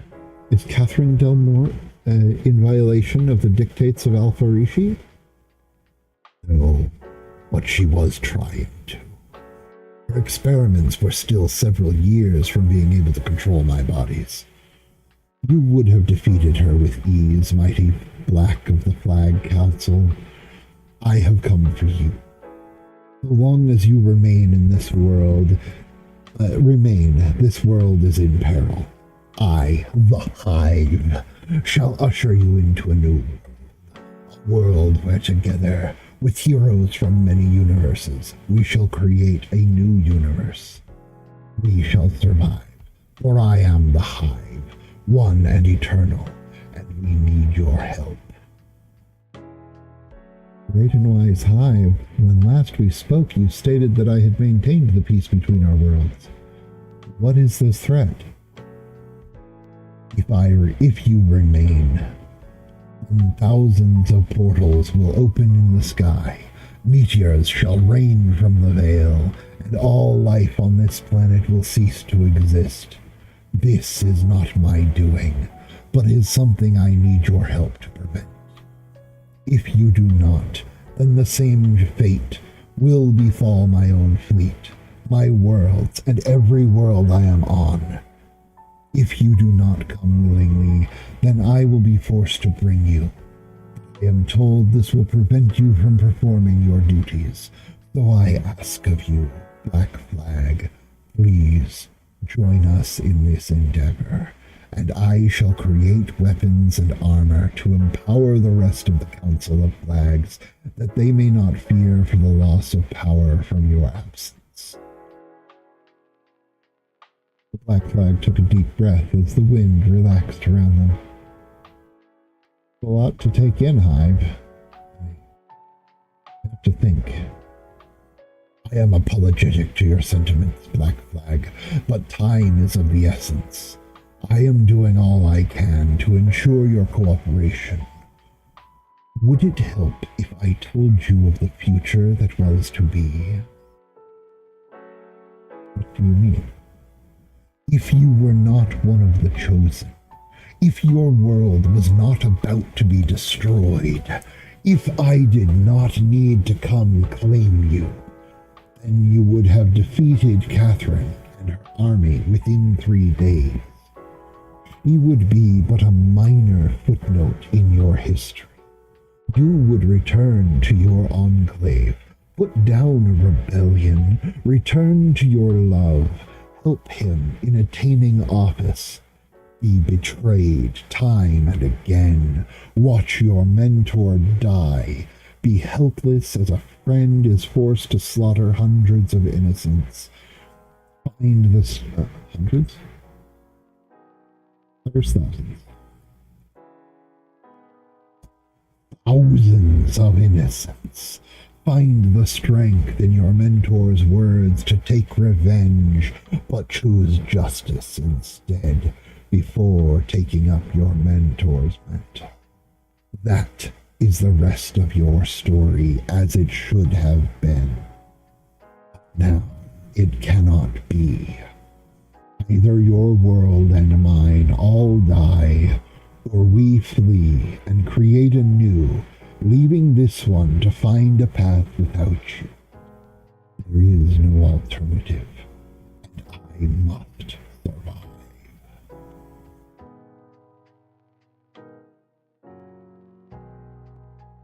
Father Rishi said you never spoke untruth, but you could be wrong. Father Rishi was a dogmatic old fool and an honorable human. While he filtered his writing through his religious perspective, he wrote true of both our encounters. He was more right about me than I initially gave him credit. And what of the rebellion among my vampires? I thought she saw something like a smile cross the insect's mandibles, but wasn't quite sure. It's something I can help you with. I have prepared the castle for your departure, removed its former occupant and her servants. There is equipment with which we can alchemize something my ally calls blood beans. They will not provide a vampire's full diet. It will be enough to prevent further mental decay, allowing them to maintain their human-free lifestyle. More importantly, we can produce a few devices which will continue to alchemize blood beans once we have left. I will then transportalize the devices to your enclave with a letter you shall write for them. Are these suitable terms for you to join us? Sounds like you and your allies have thought of everything. Everything except a drug-induced hallucination. The only way I figure you know most of this is that my own mind created it. Correct. You are one of the allies who helped me form this plan of action, to which I promise not to tell you your true name. In your nightmares and hallucinations, that word is what you fear most. On this adventure, you will not hear it. One of our allies will even strike the word from your memory if you so wish it. This, you said, would convince you. That's heavy. Me. Yes, let's go. He cracked Calvin's reins on his metallic mane and started up the dusty trail for the castle.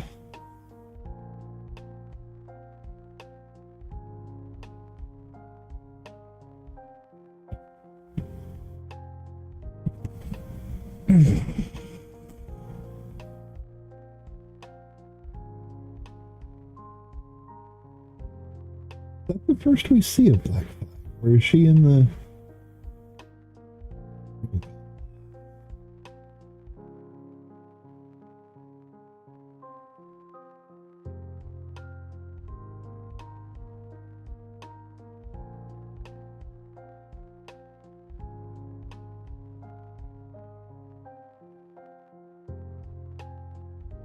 I think she should be in the roll call.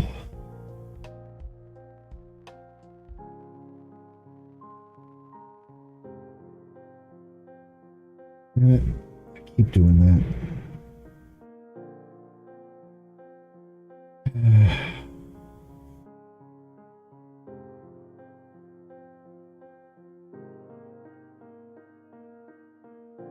Where's B the flag?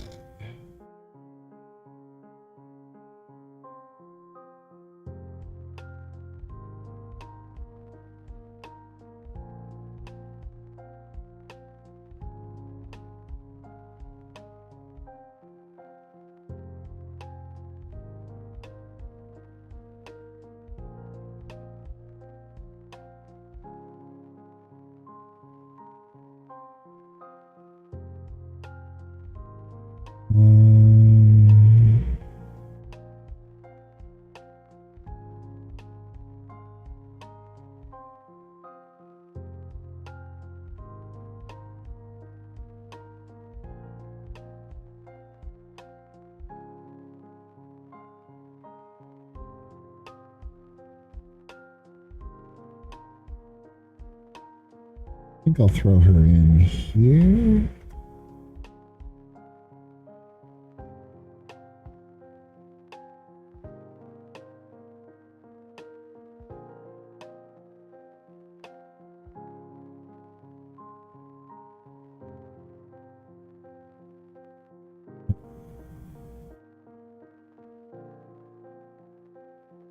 These should have no spacing. So F, what's her handle? Black Flag is equitable ensign.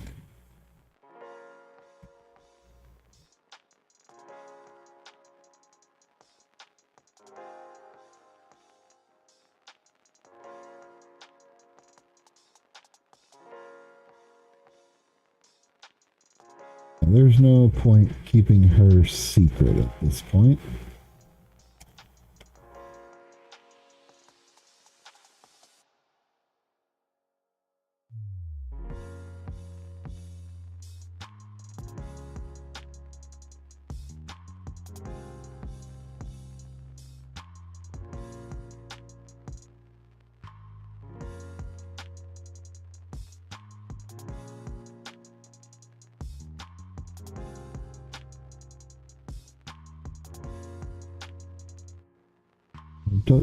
Do I want her knowing what it is yet?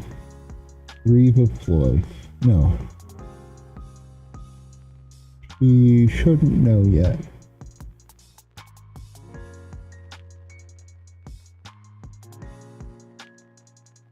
If she doesn't learn until after entry, when the other people in her dream chamber tell her.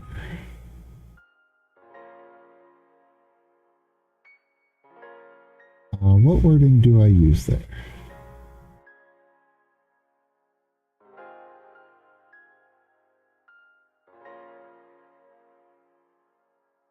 Okay, so Hive told me I'm the Reva ploy.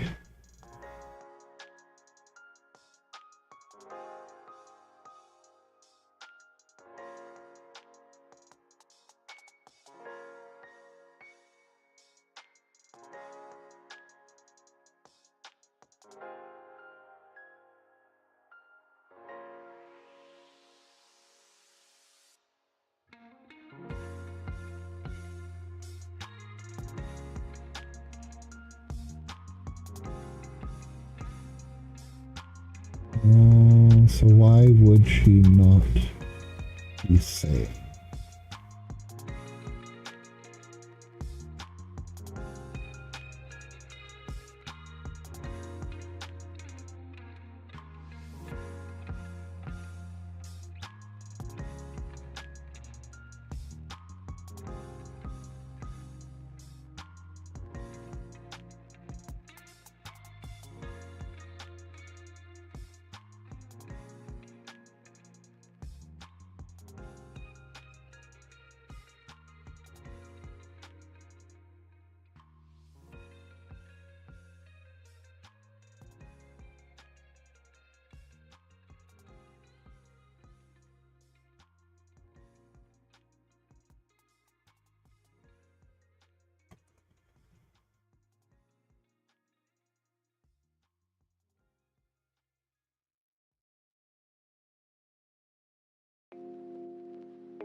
while for Calendar to explain computers to me, but I'm in the session.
Yeah, I think that's enough for her interacting in the briefing.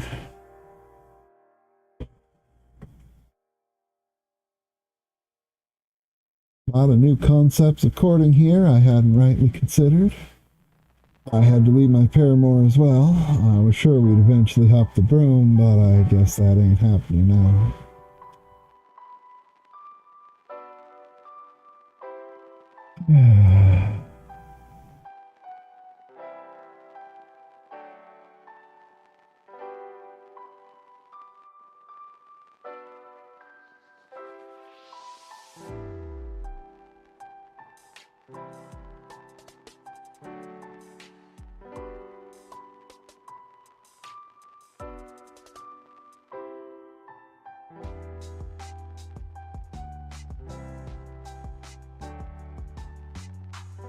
I think I need to close this and reload it.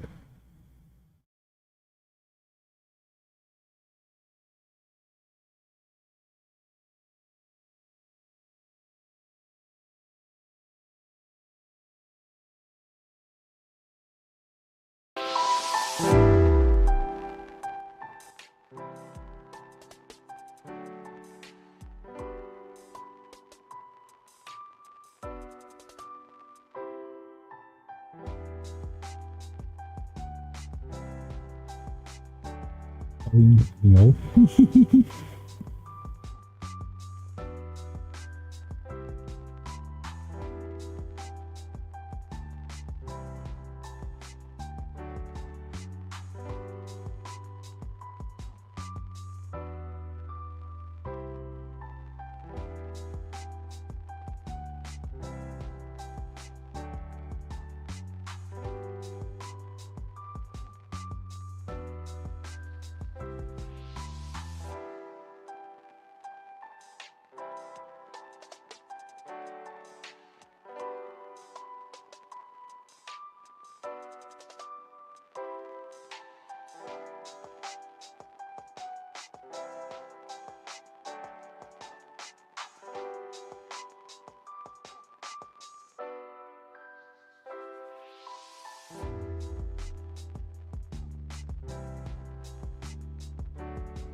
Let's see. Rhyme was cold, I think? Yeah. That's why it's the snowflake.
Is the bane of rhyme. It champions the cause of our steady survival, ensuring we keep a good pace and don't burn ourselves out or turn back on our goal.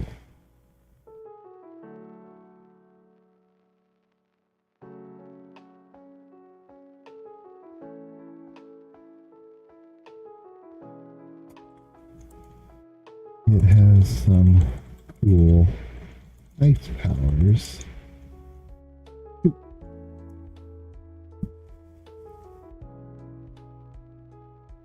Yeah, rhyme's cool like that.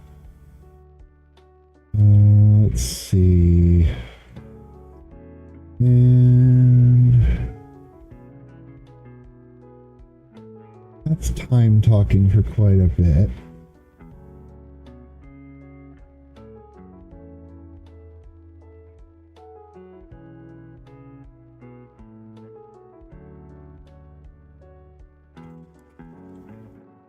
insect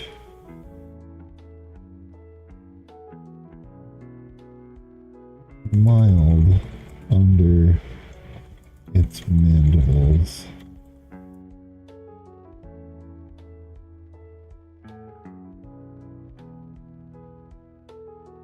And resumed devouring the pancakes.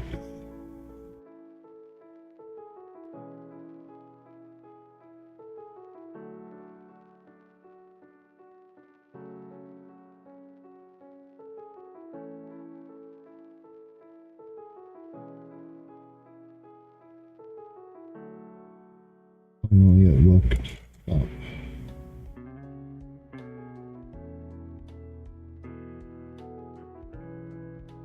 With syrup dripping down its pajamas.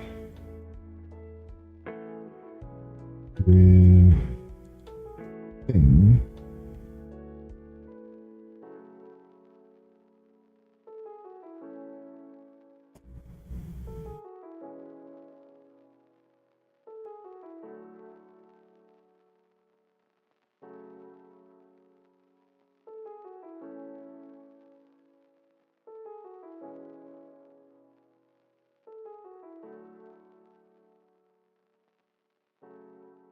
What was Claire's title? Claire is the Tribe of Mist.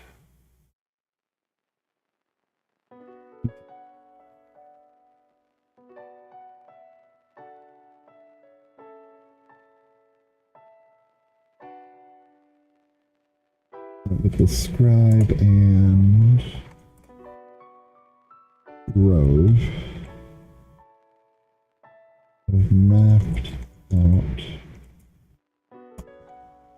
the entry order.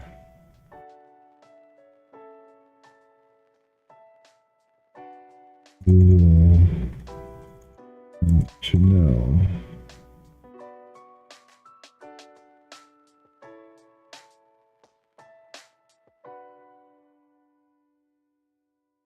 which portals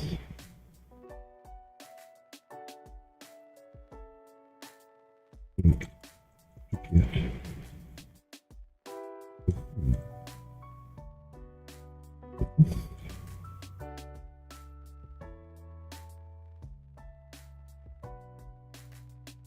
if Maxi, is he gonna say, are they gonna say Maxi or Maxite? They're pretty big on proper names, so Maxites.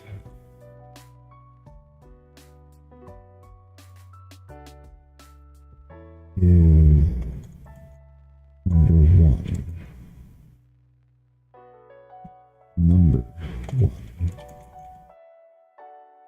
And let's see, I think she's 5 and it is 10. It's 15. Ray-Van is 9.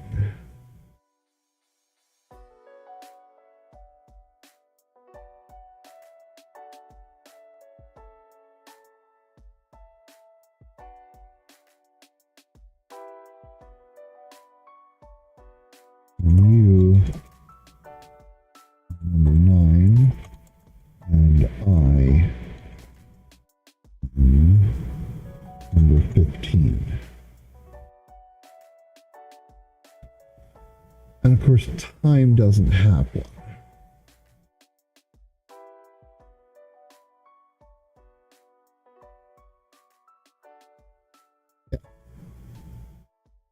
Time is outside the order, having arrived on the ark.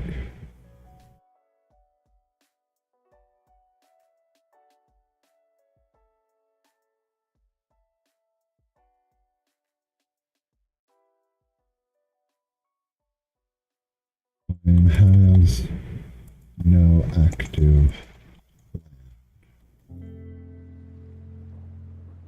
No dates.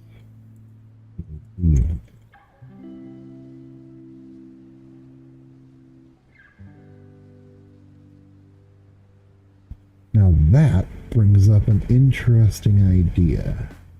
No, I don't want to add any more planets. I have the right number of...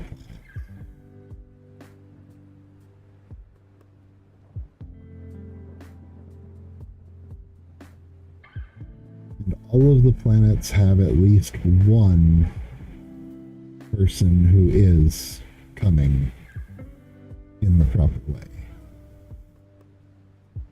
5, Raven, time.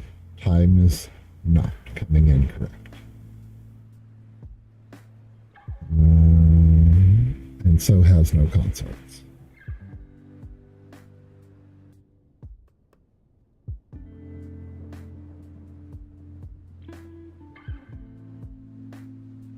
Red or black is full. No, black has Gabby and Foxy. They are not. They don't have lands. Jeffrey and Thornbriar or Chakat have no land. Time has no land. Ark of the Giggling Void. Yeah, jeez. Roommaster and Lily are the only ones on green who have lands.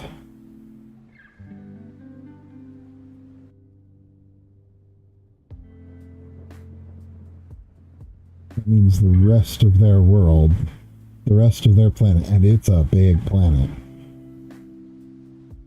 don't.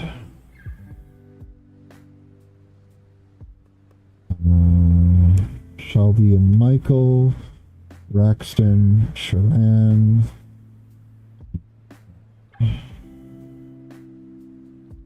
They all have lands that we don't get, that aren't active.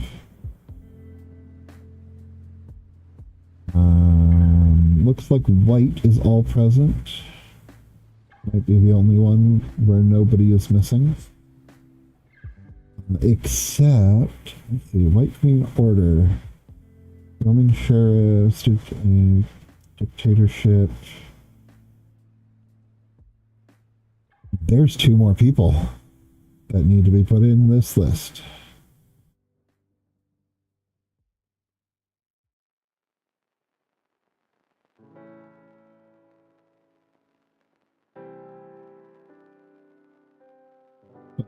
Kind of 3. But really 2.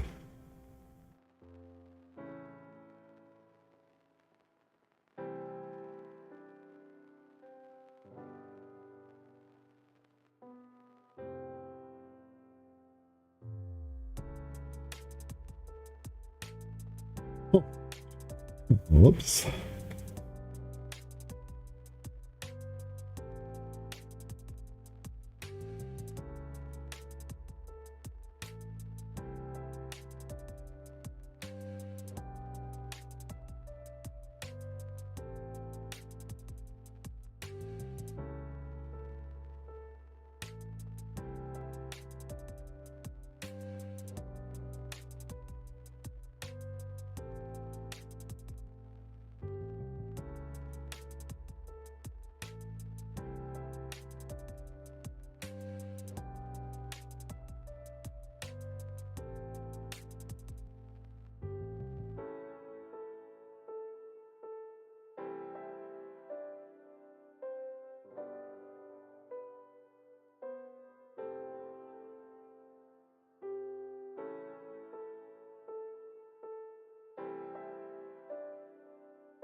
Those should be white. Everything else, no?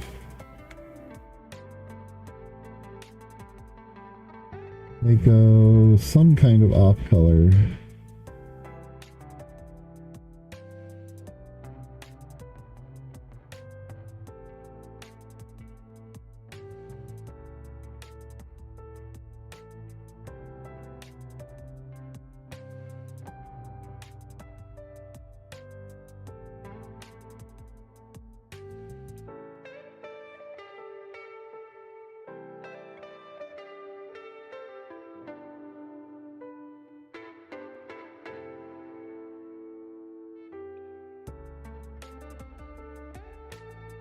the whole thing.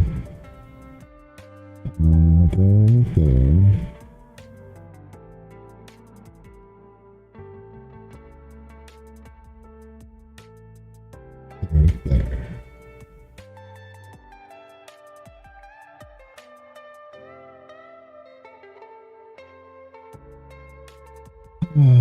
Yeah.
Dark.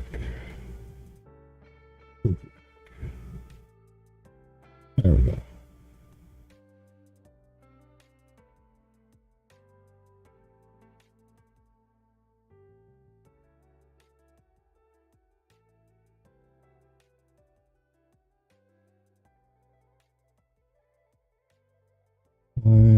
Why do these look so freaking different? Don't see a reason that they should.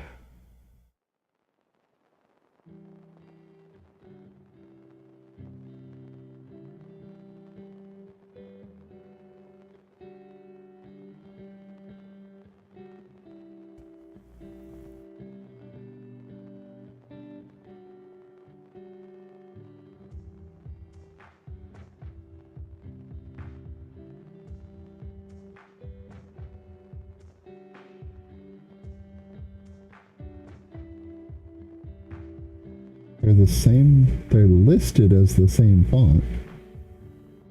Default Arial. Default Arial.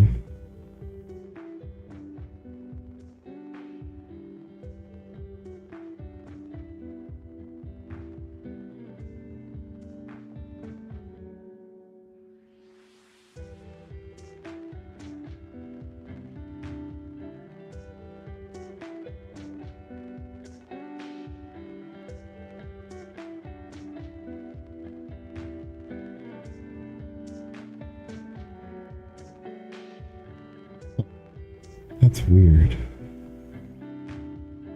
Just changing the color can make it that much of a difference.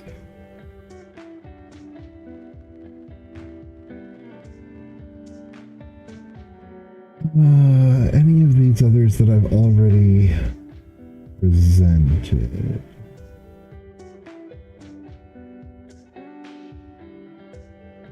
You know about that one.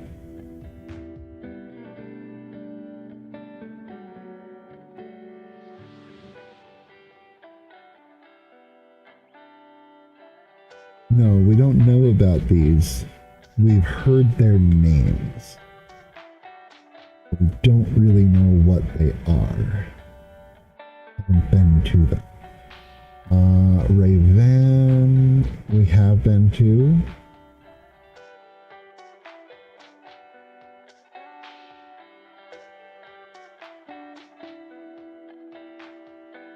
Is we've been to? Alright, yes.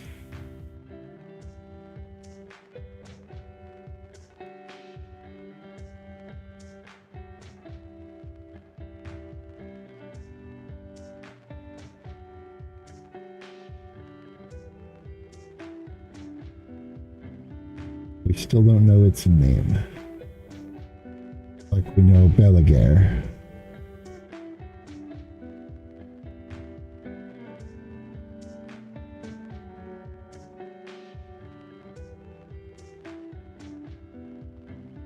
Okay.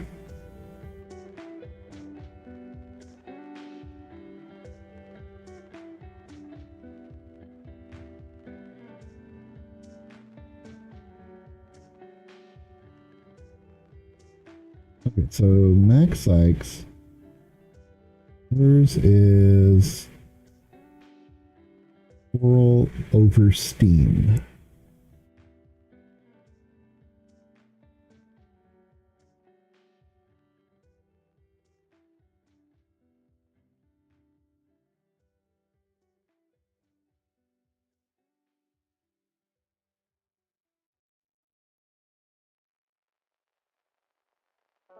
Oh, that's something else I should include. Okay. We need the order number on this side.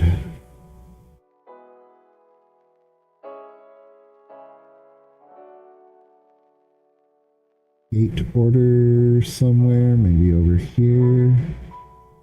Insert column. Gate order. No Maxi as number 1.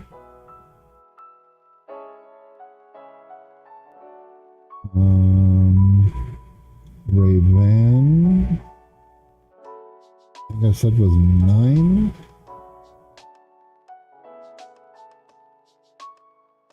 5 was 15.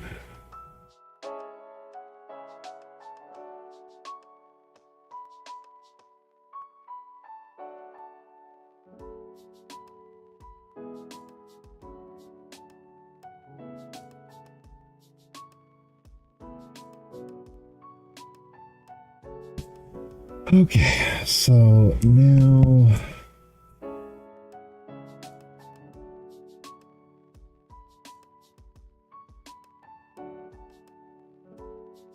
let's order these by color.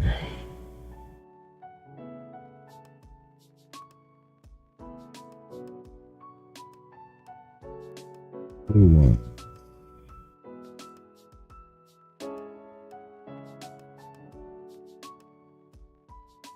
Matters today is here.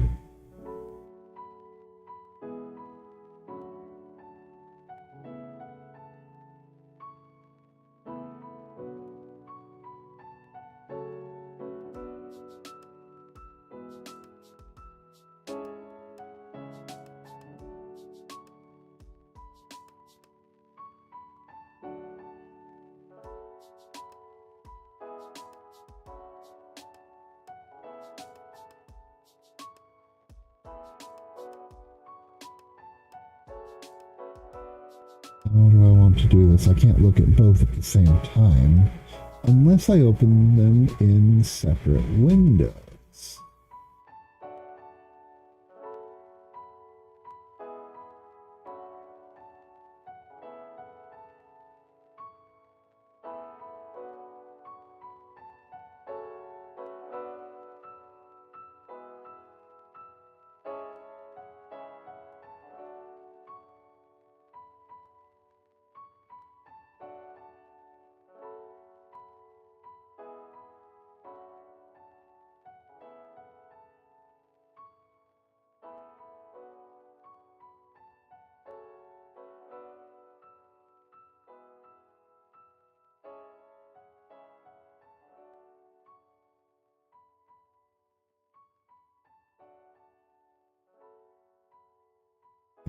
Star Spinel is 5. Dick is 6. Retrospector is 8. Fowlerite is 13. Lydian is 3.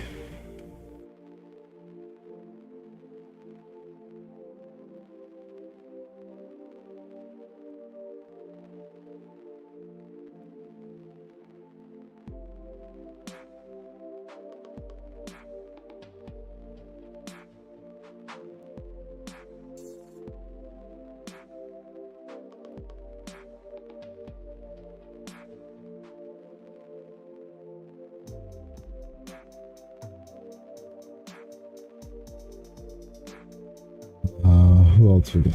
Let's order by color black.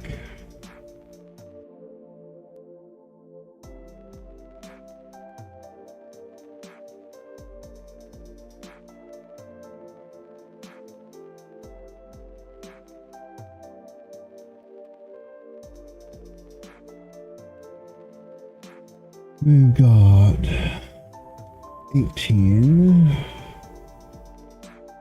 11, and 4.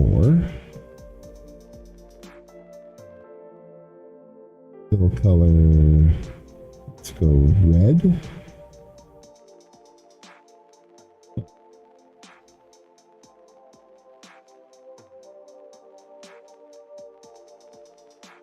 Fill color red.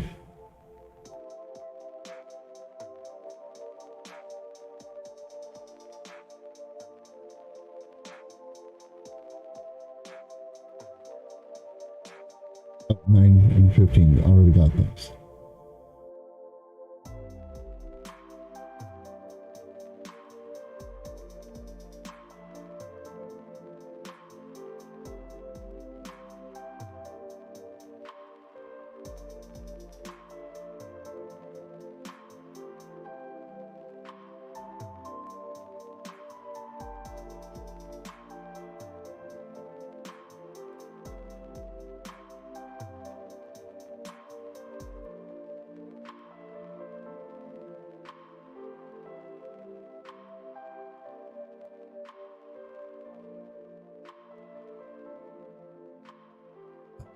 Yellow. Excuse me. Why can't I? Sort by fill color yellow. This gives us Claire's 14. Deviate is 2 and Thorn is 12.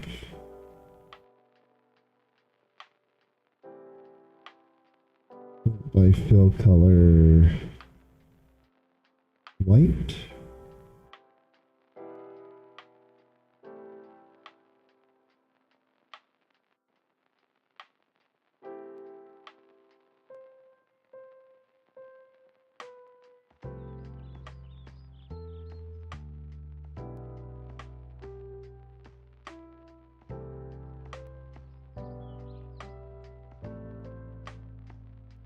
We have black flag is 16. Poppy is 19. She's really light. And Catherine is 10.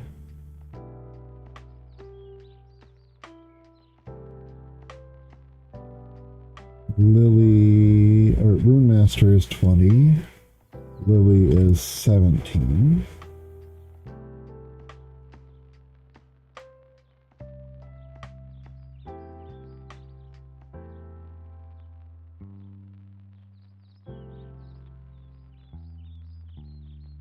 It should be everybody.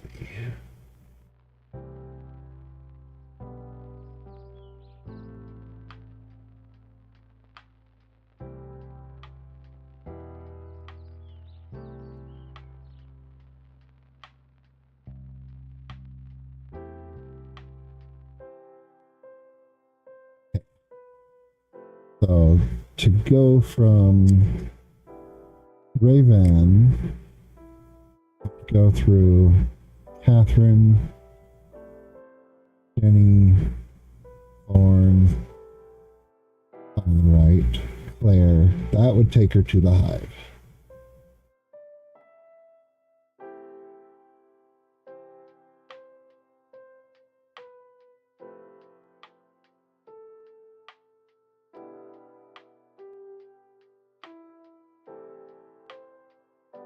I wish I'd left that other window.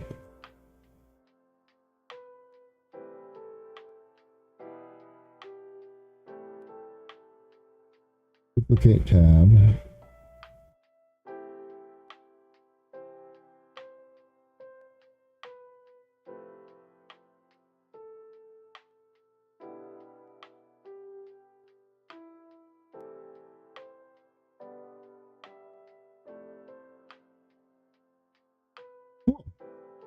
Hello, Christy. Hello, Snuggles. Or Snuggle Vixen. Christy Harder. Woo! Welcome.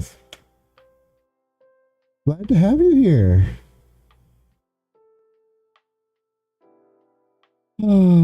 Just working on my Esbriar story. It's kind of a Homestuck, but with my personal characters, who all represent different parts of myself, my past, journeys I've been through. During the writer love and following. Thank you very much. So what were you working on today?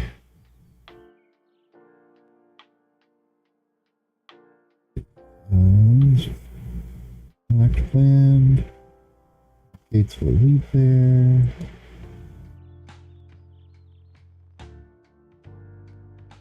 Luckily, should you need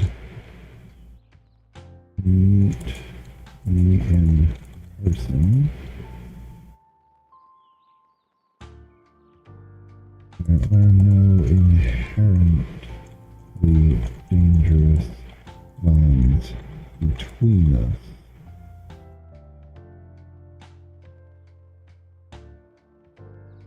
Monday was being Monday. Yeah. About 10 hours? Wow. I rarely go more than 7. We had to stop 2/3 of the way in because I had to delete the VOD. Oh. Accidentally show something you weren't supposed to, huh? Been there. Done that.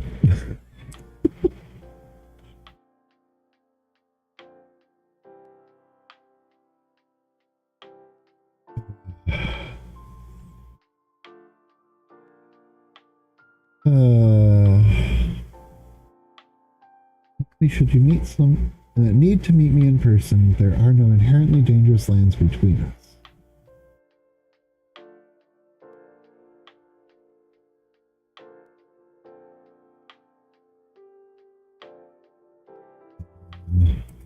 In the downstream.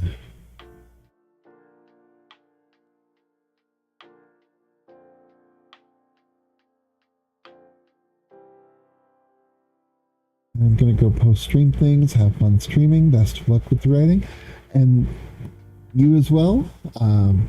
Again, thank you very much for dropping by. Absolutely love it.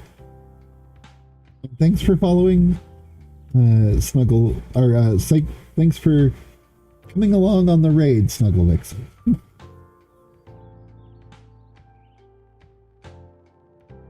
Let's see, Christy Harter. I'll have to check that out.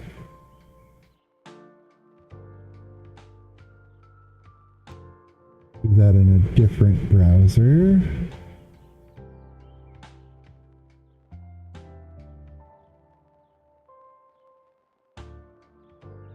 Christy Harter. Come on. Show chat.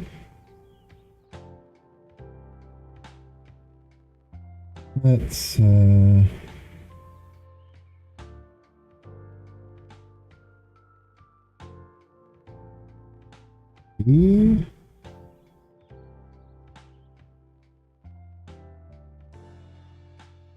Yes, writers supporting writers. Oh, very nice. And stream raiders. Oh, I want to do that eventually.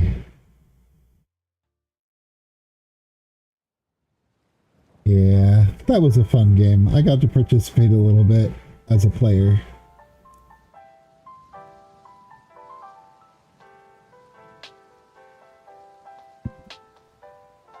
Hello, neurodivergent.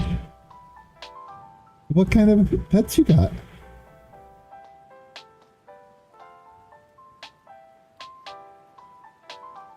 Co-working streamers, for Twitch writers. Love all, be kind. Absolutely.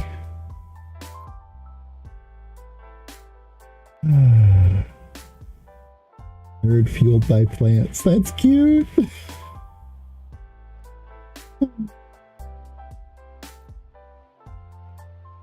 I'm gonna follow. 2 silver chinchilla Persians, 1 snow show, and 1 giant floofy dobo. Oh, it's adorable. We want to get a cat. I figured you meant snowshoe, as in the rabbit. Yeah. My husband and I both miss having cats. Our current living situation, it just wouldn't work out very well.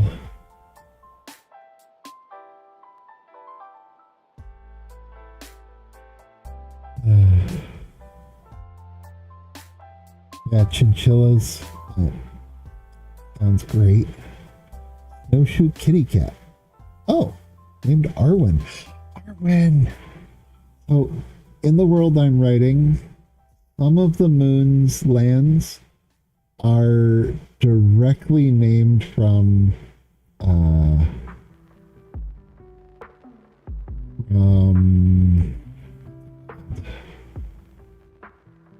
of the Rings. We've got Belager, the Great Sea, High Armenor, the Dark Land, Orlingas, Rohan, and Tornufuin, Mirkwood.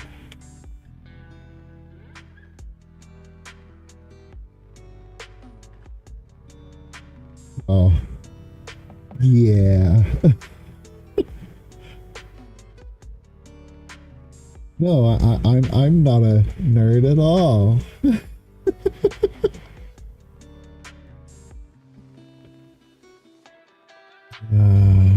Still haven't quite decided what I want to name the other 4 that are on the yellow or on the blue moon.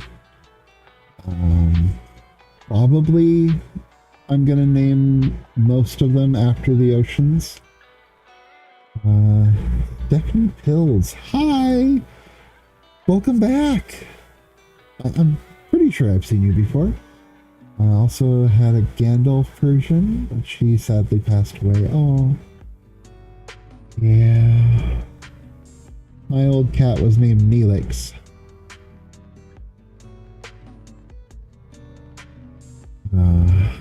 Love that little guy.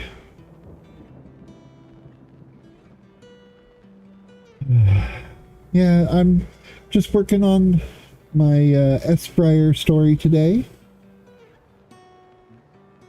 That's the one that's Homestuck based. Now, I do have to clarify for some people that Neelix was not named after the cook on Voyager, cook/ambassador.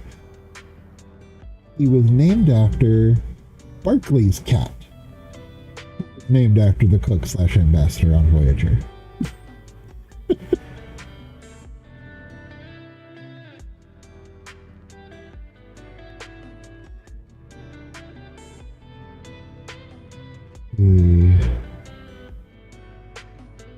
Yeah, exactly. And since it is a transitive, it does come from there.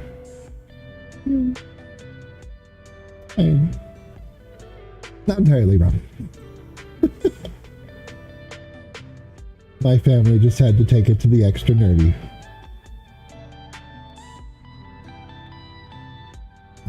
Let's see.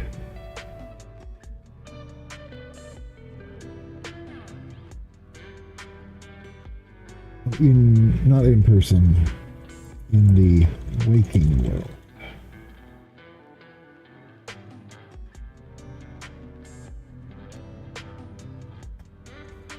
Heading back will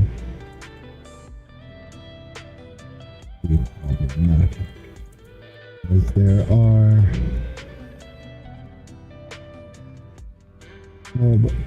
aquatic lands.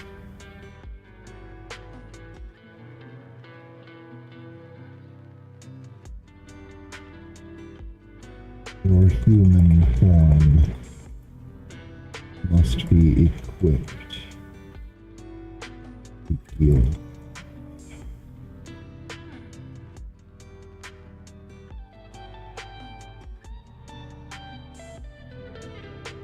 Okay. Thank you so much. Oh, I don't think I've ever had this many simultaneous watchers. Thank you so much.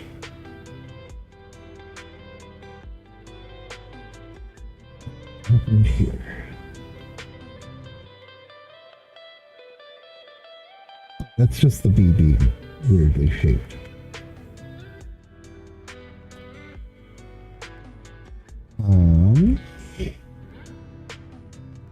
Your human form must be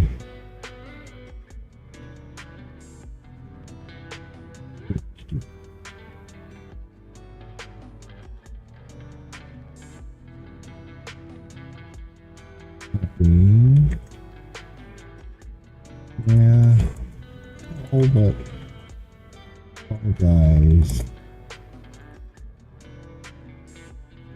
blue.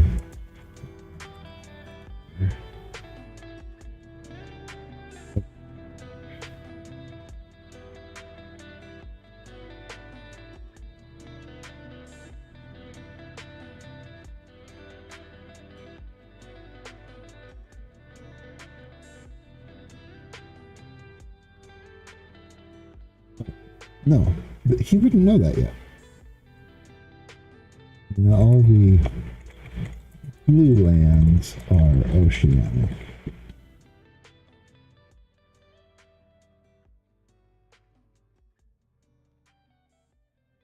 This needs to be normal text.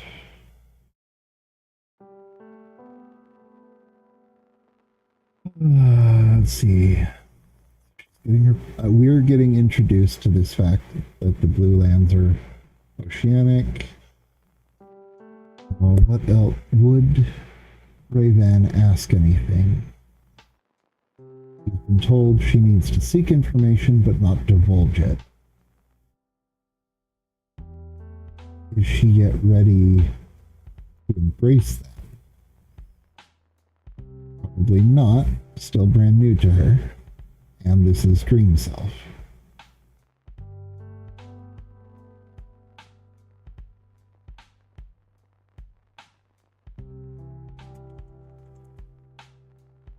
We probably shouldn't try overloading the Dream Self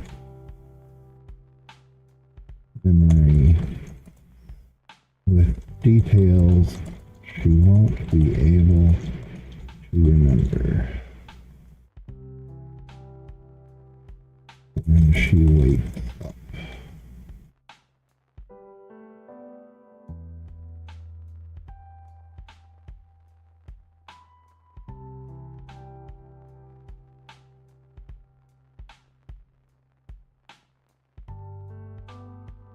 In the kitchen area,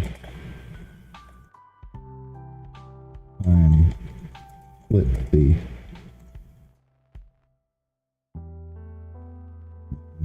a new batch pancakes on his absurdly long stick.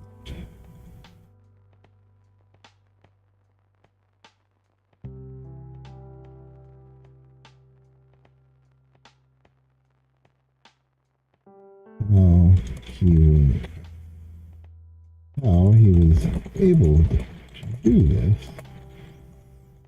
Van couldn't see from her vantage point.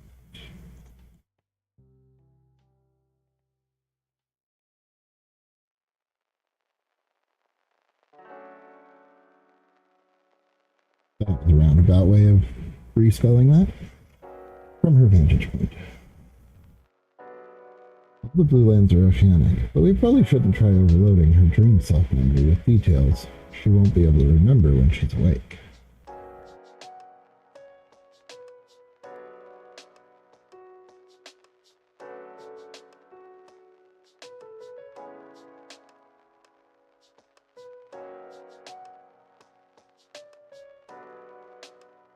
Human.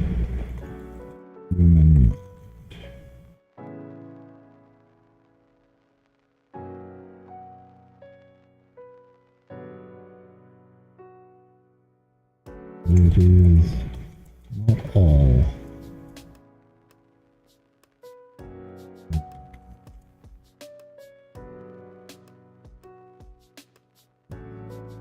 Okay.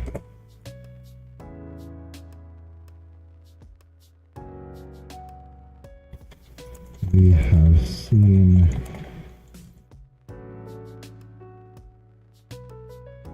Fall Guys and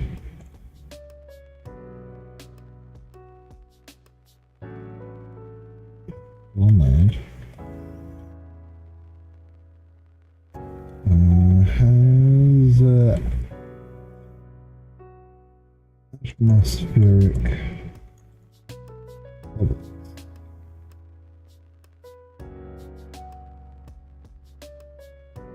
in which she will be able to breathe.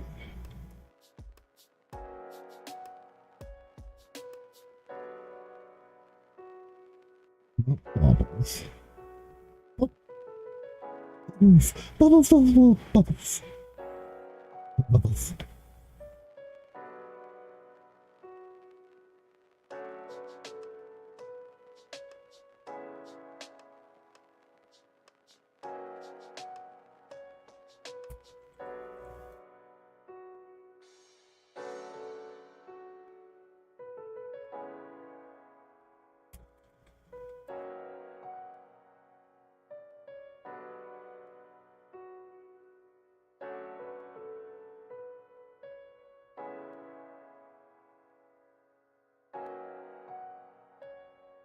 The hive stood up and started to walk for the front door before he says all that.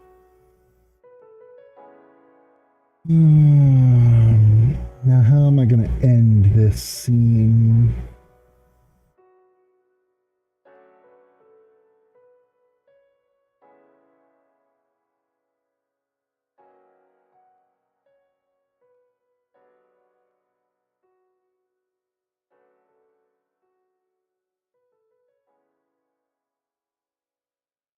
Some point I will be expected to freeze the entire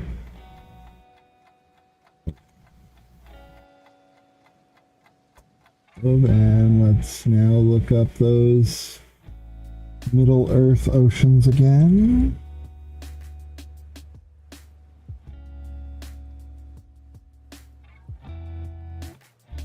Seas, yes. So we've got Belagare.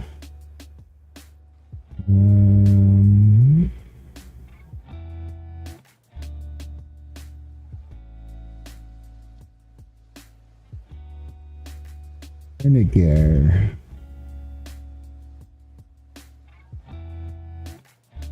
The land formed after the change. The Arminor is to the south of Enigare. Forminor, okay.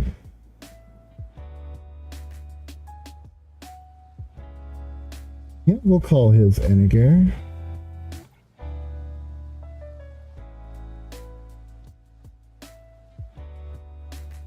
Tall guy.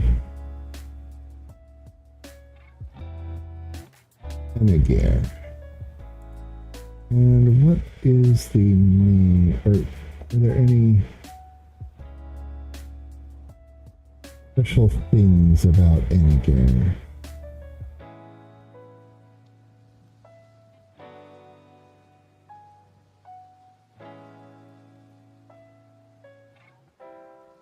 Enegare. Good luck with your writing. I'll be lurking as try to finish 2 chapters. All right. You go, Stephanie. You can do this. Enegare is one of the inner seas.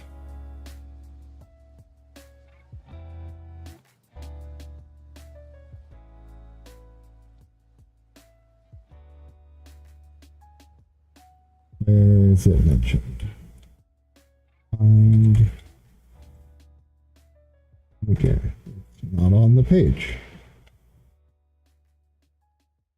Let's see.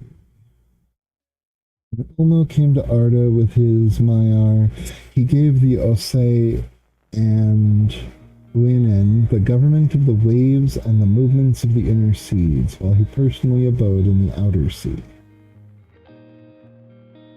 In the Embarcanta, the inner seas, or the ancient seas, are described as laying in troughs between the central continent and the western and eastern lands, and their waters only spilled into the chasm in north and south, where they had no shores.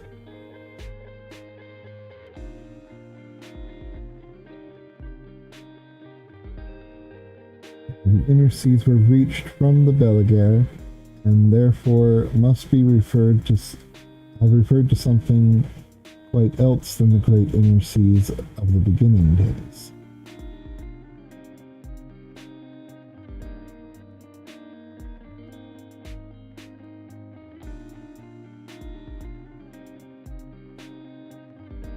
What?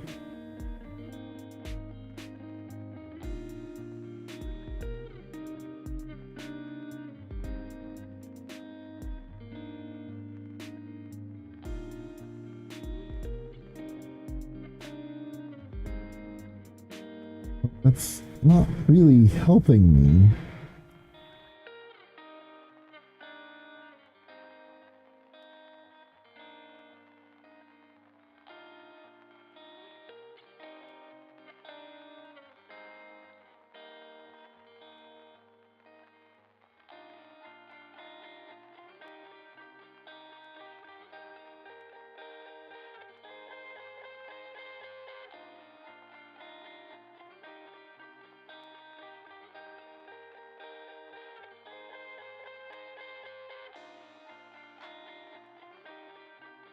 Let's see, the East Sea. The Great Sea is Beligare.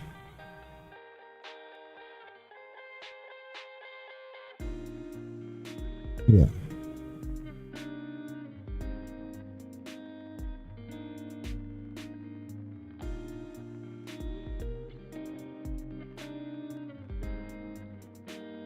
Beligare, the inner sea.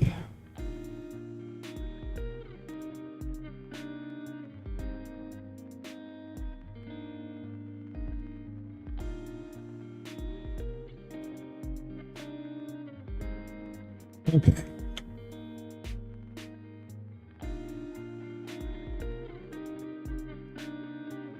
Inner sea.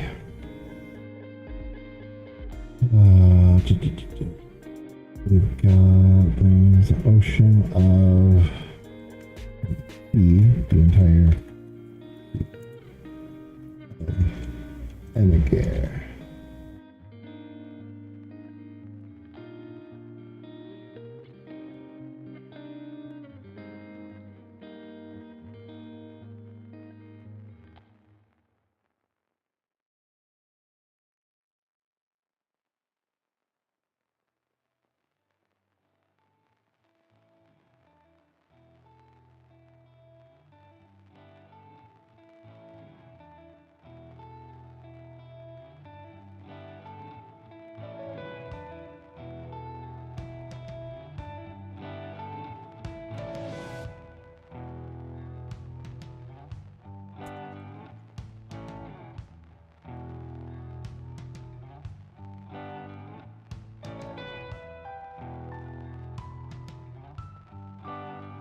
So in which she will be able to breathe, fitting as he is the Prince of Breath.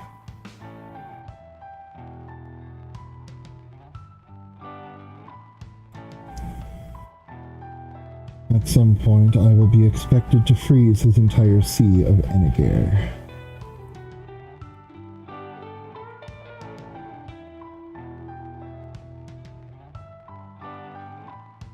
It has benzene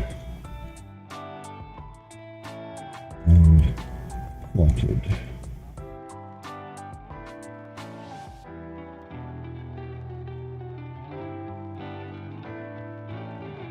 Now, at this point, would Rayvan know anything about the plot board? I don't think she would have talked to those specific people. Given her conversation with Kitty, he hasn't kept up on a lot of the details for what's going on.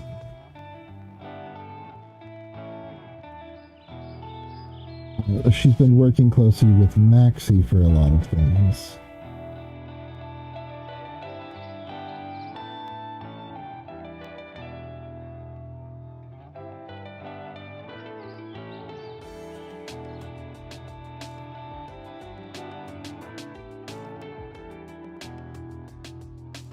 She wouldn't have talked with Claire yet at all. Claire's the one in charge of the plot board.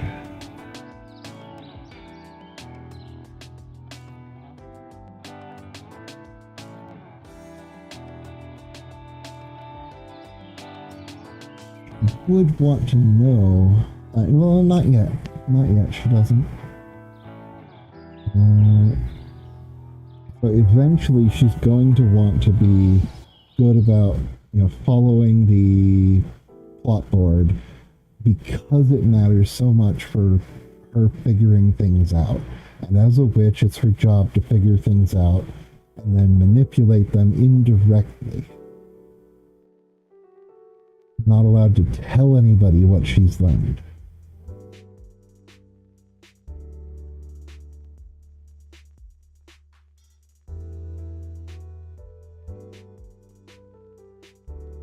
She just does. And others go on the influence of what she does.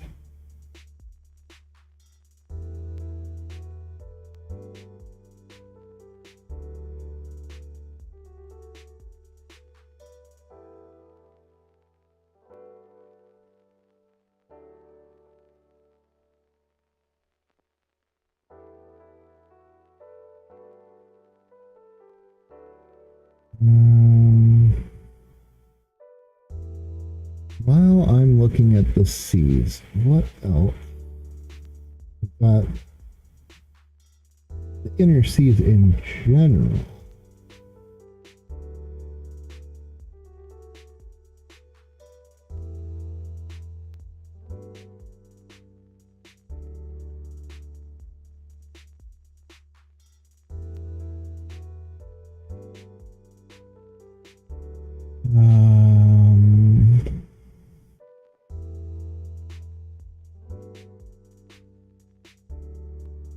I don't think I want to call his Inagare.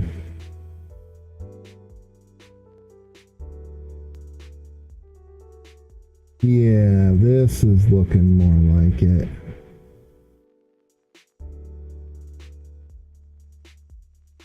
Helkar. Inland Sea of Helkar.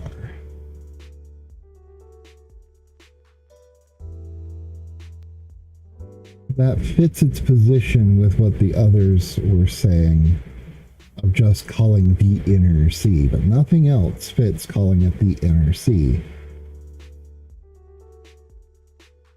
Let's see, Nurnen is roughly half the size of the Sea of Ruin. Lake of Nurnen, large inland body of water in Mordor.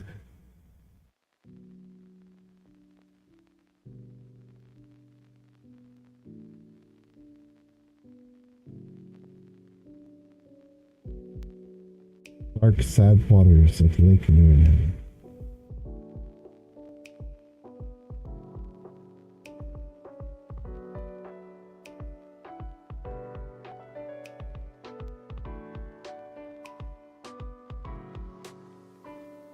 And Sea of Run, large inland sea located in eastern Middle Earth.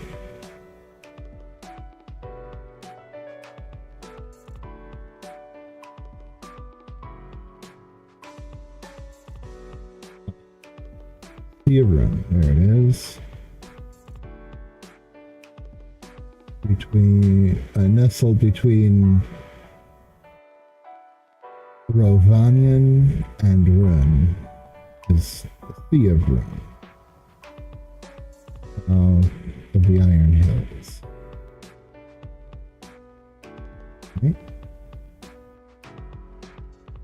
Bay of Balpalas. Who had the Belliger? Belliger is Dick.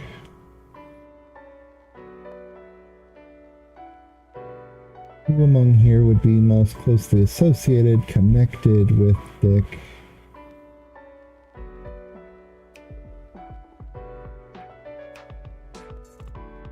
That would probably be Fall Guy. He'd connect with him the best.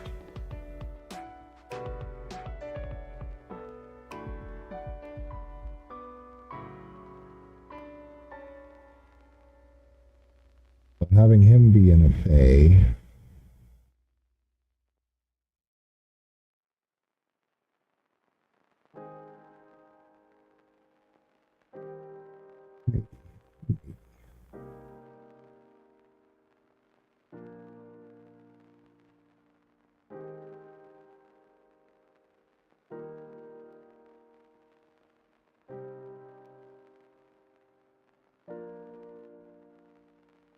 Sea of Ringil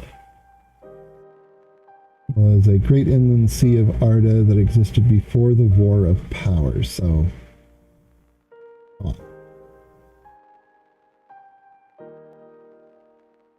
War of Powers was... War of the Gods, fought in the years of the trees between Melkor and Valar, who sought to free the elves from Melkor's influence. Right. Okay.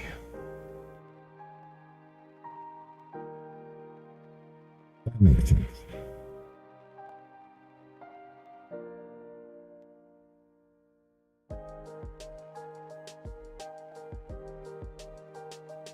So basically...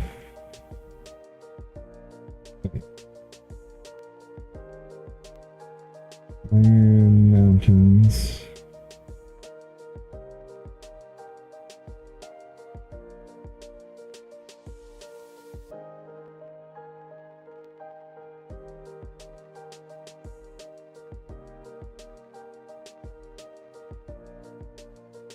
Okay.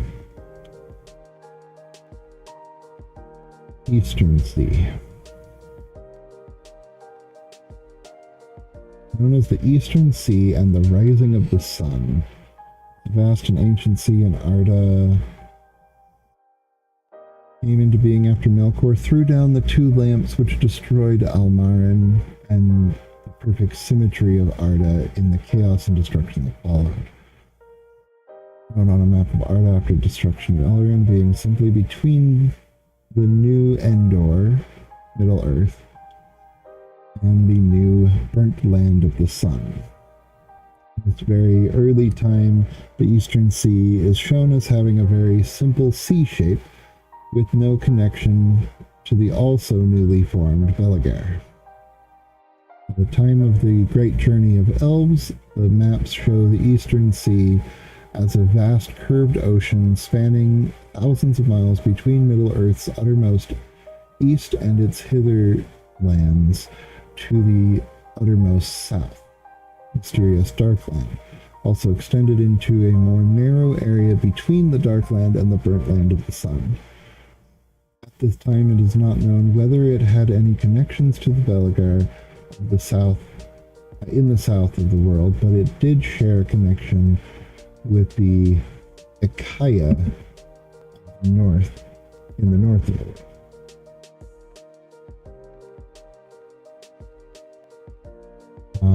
Also known as via the outer ocean, the outer sea, or the encircling sea. The vast, cold, and dark ocean completely surrounding the world of Arda. Until the Undying Lands were moved from the circles of the world in the Cataclysm near the end of the Second Age.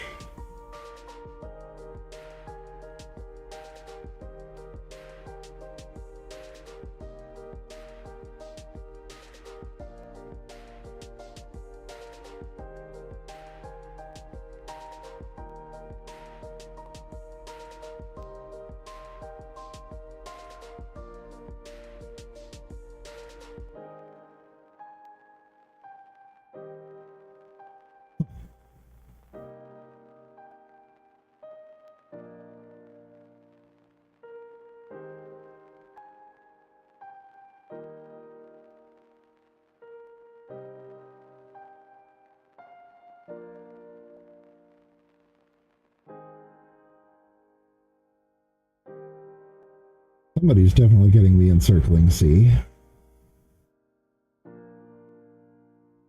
And that feels like it should probably be Maxi.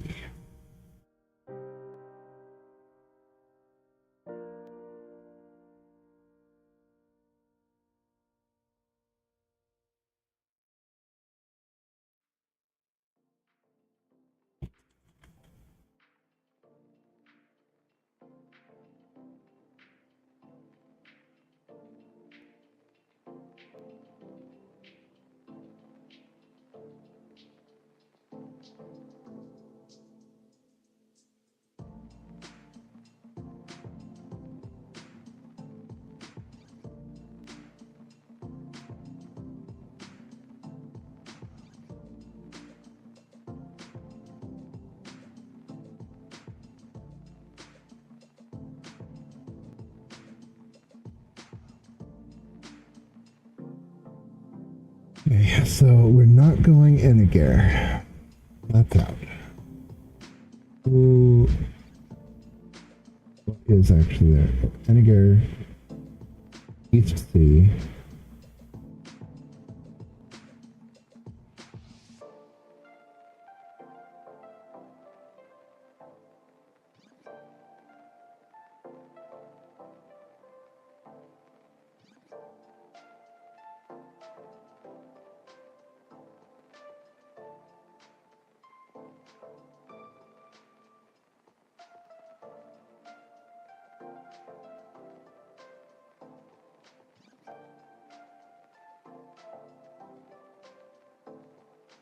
Now that's confusing. This one is taking East Sea into the Inner Sea as well.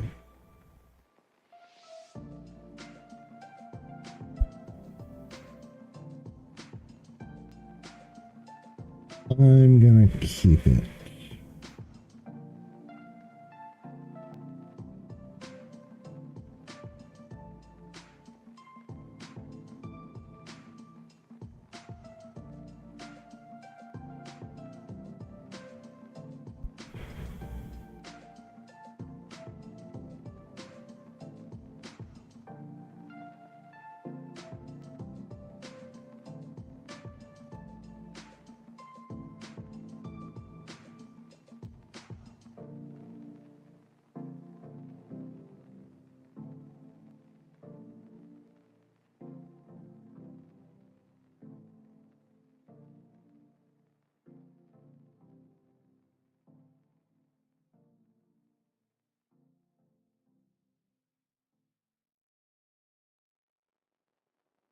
Yeah, there's too many contradictions for that.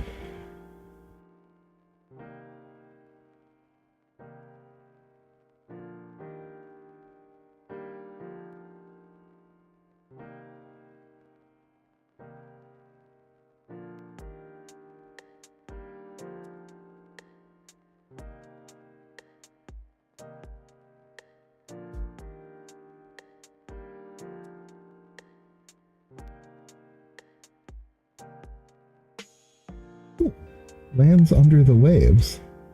What is that?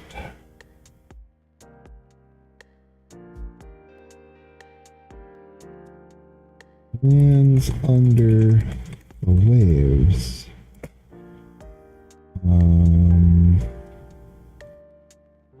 Arda.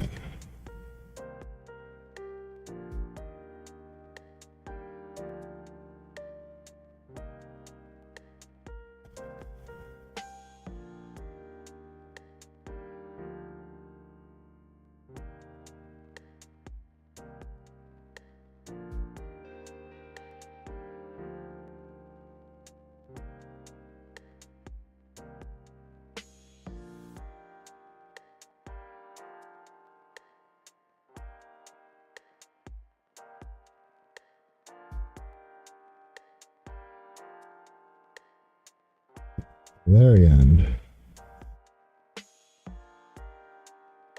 was the northern region of Middle-earth, the entire land where the bay around the Bay of Valar. Particularly, all of Middle-earth's events during the First Age took place here. It was destroyed during the War of Wrath.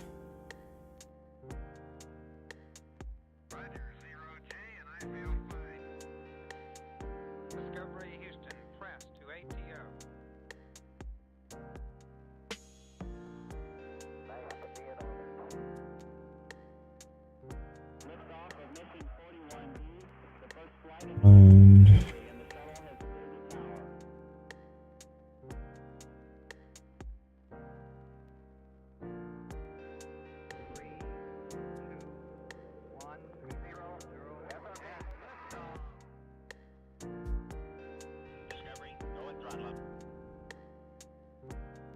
Discovery's 4 computers now have primary control of critical vehicle functions.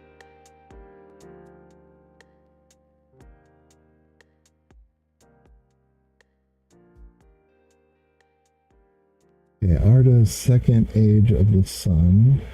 The results of the War of Wrath, like the sunking of Valerian, showed in the map under the name of Land Under the Waves, are evident.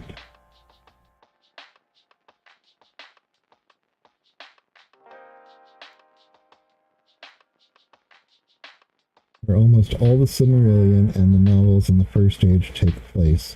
It sunk at the end of the First Age as a result of the War of Wrath between Morgoth, Balglir, and the host of the Valar.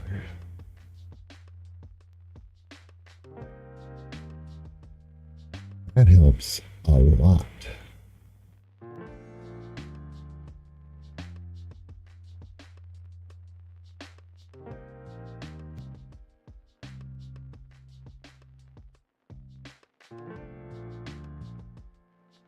Valerian.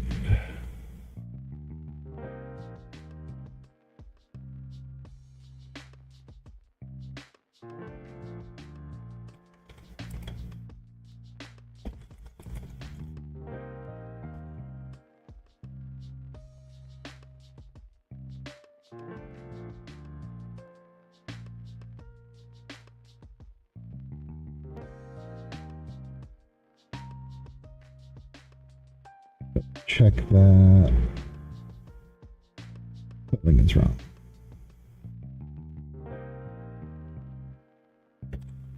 Valerian. Okay.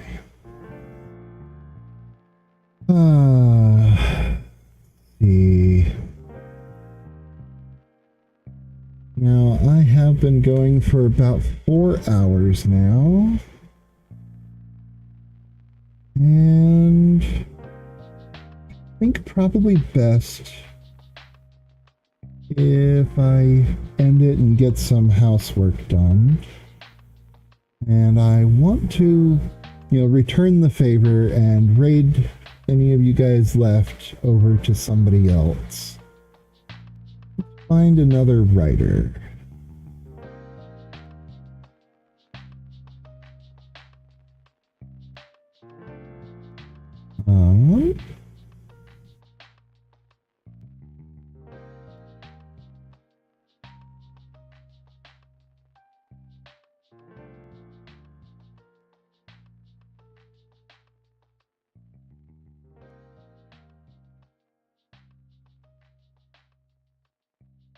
What the heck is the raid browser? Ooh.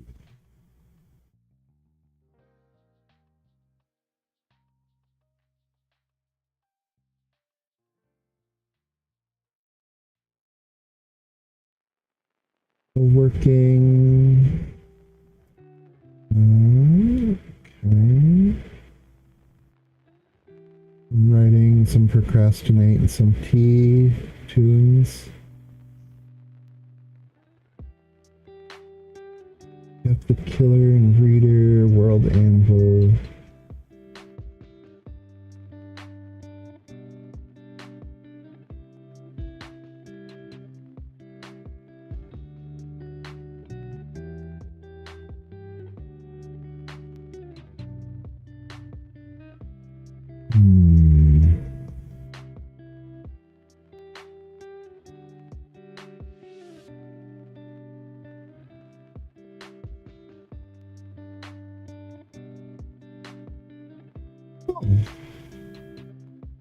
Is purely cold-blooded going right now, playing Hollow Knight.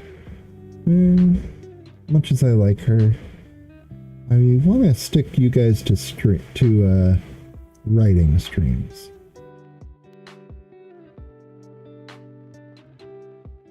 Unfortunately, nobody I'm following right now is writing.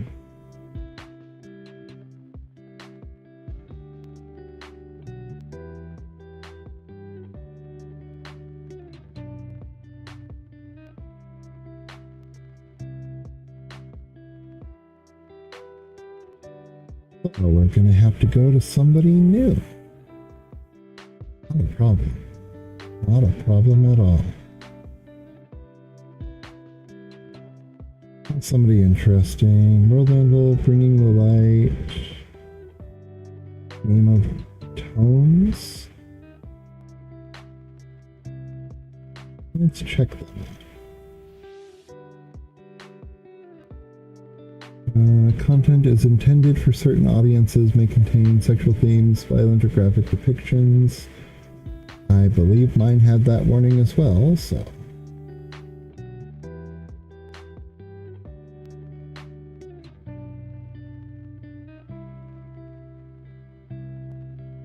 Gonna mute real quick and take a listen.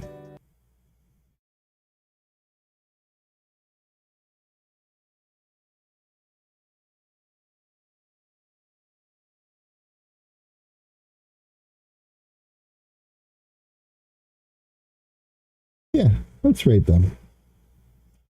So thank you all for coming by my stream, checking things out. I'm very glad to have had you as I've been working on my Esbriar story, Personal Homestuck Collision. I really needed to work on this today for my own mental health, and it's felt really good. So thank you all. Let's go right on over to Lady Winter. I think that's gonna do it. Yeah. Thank you. Raid now. Ooh.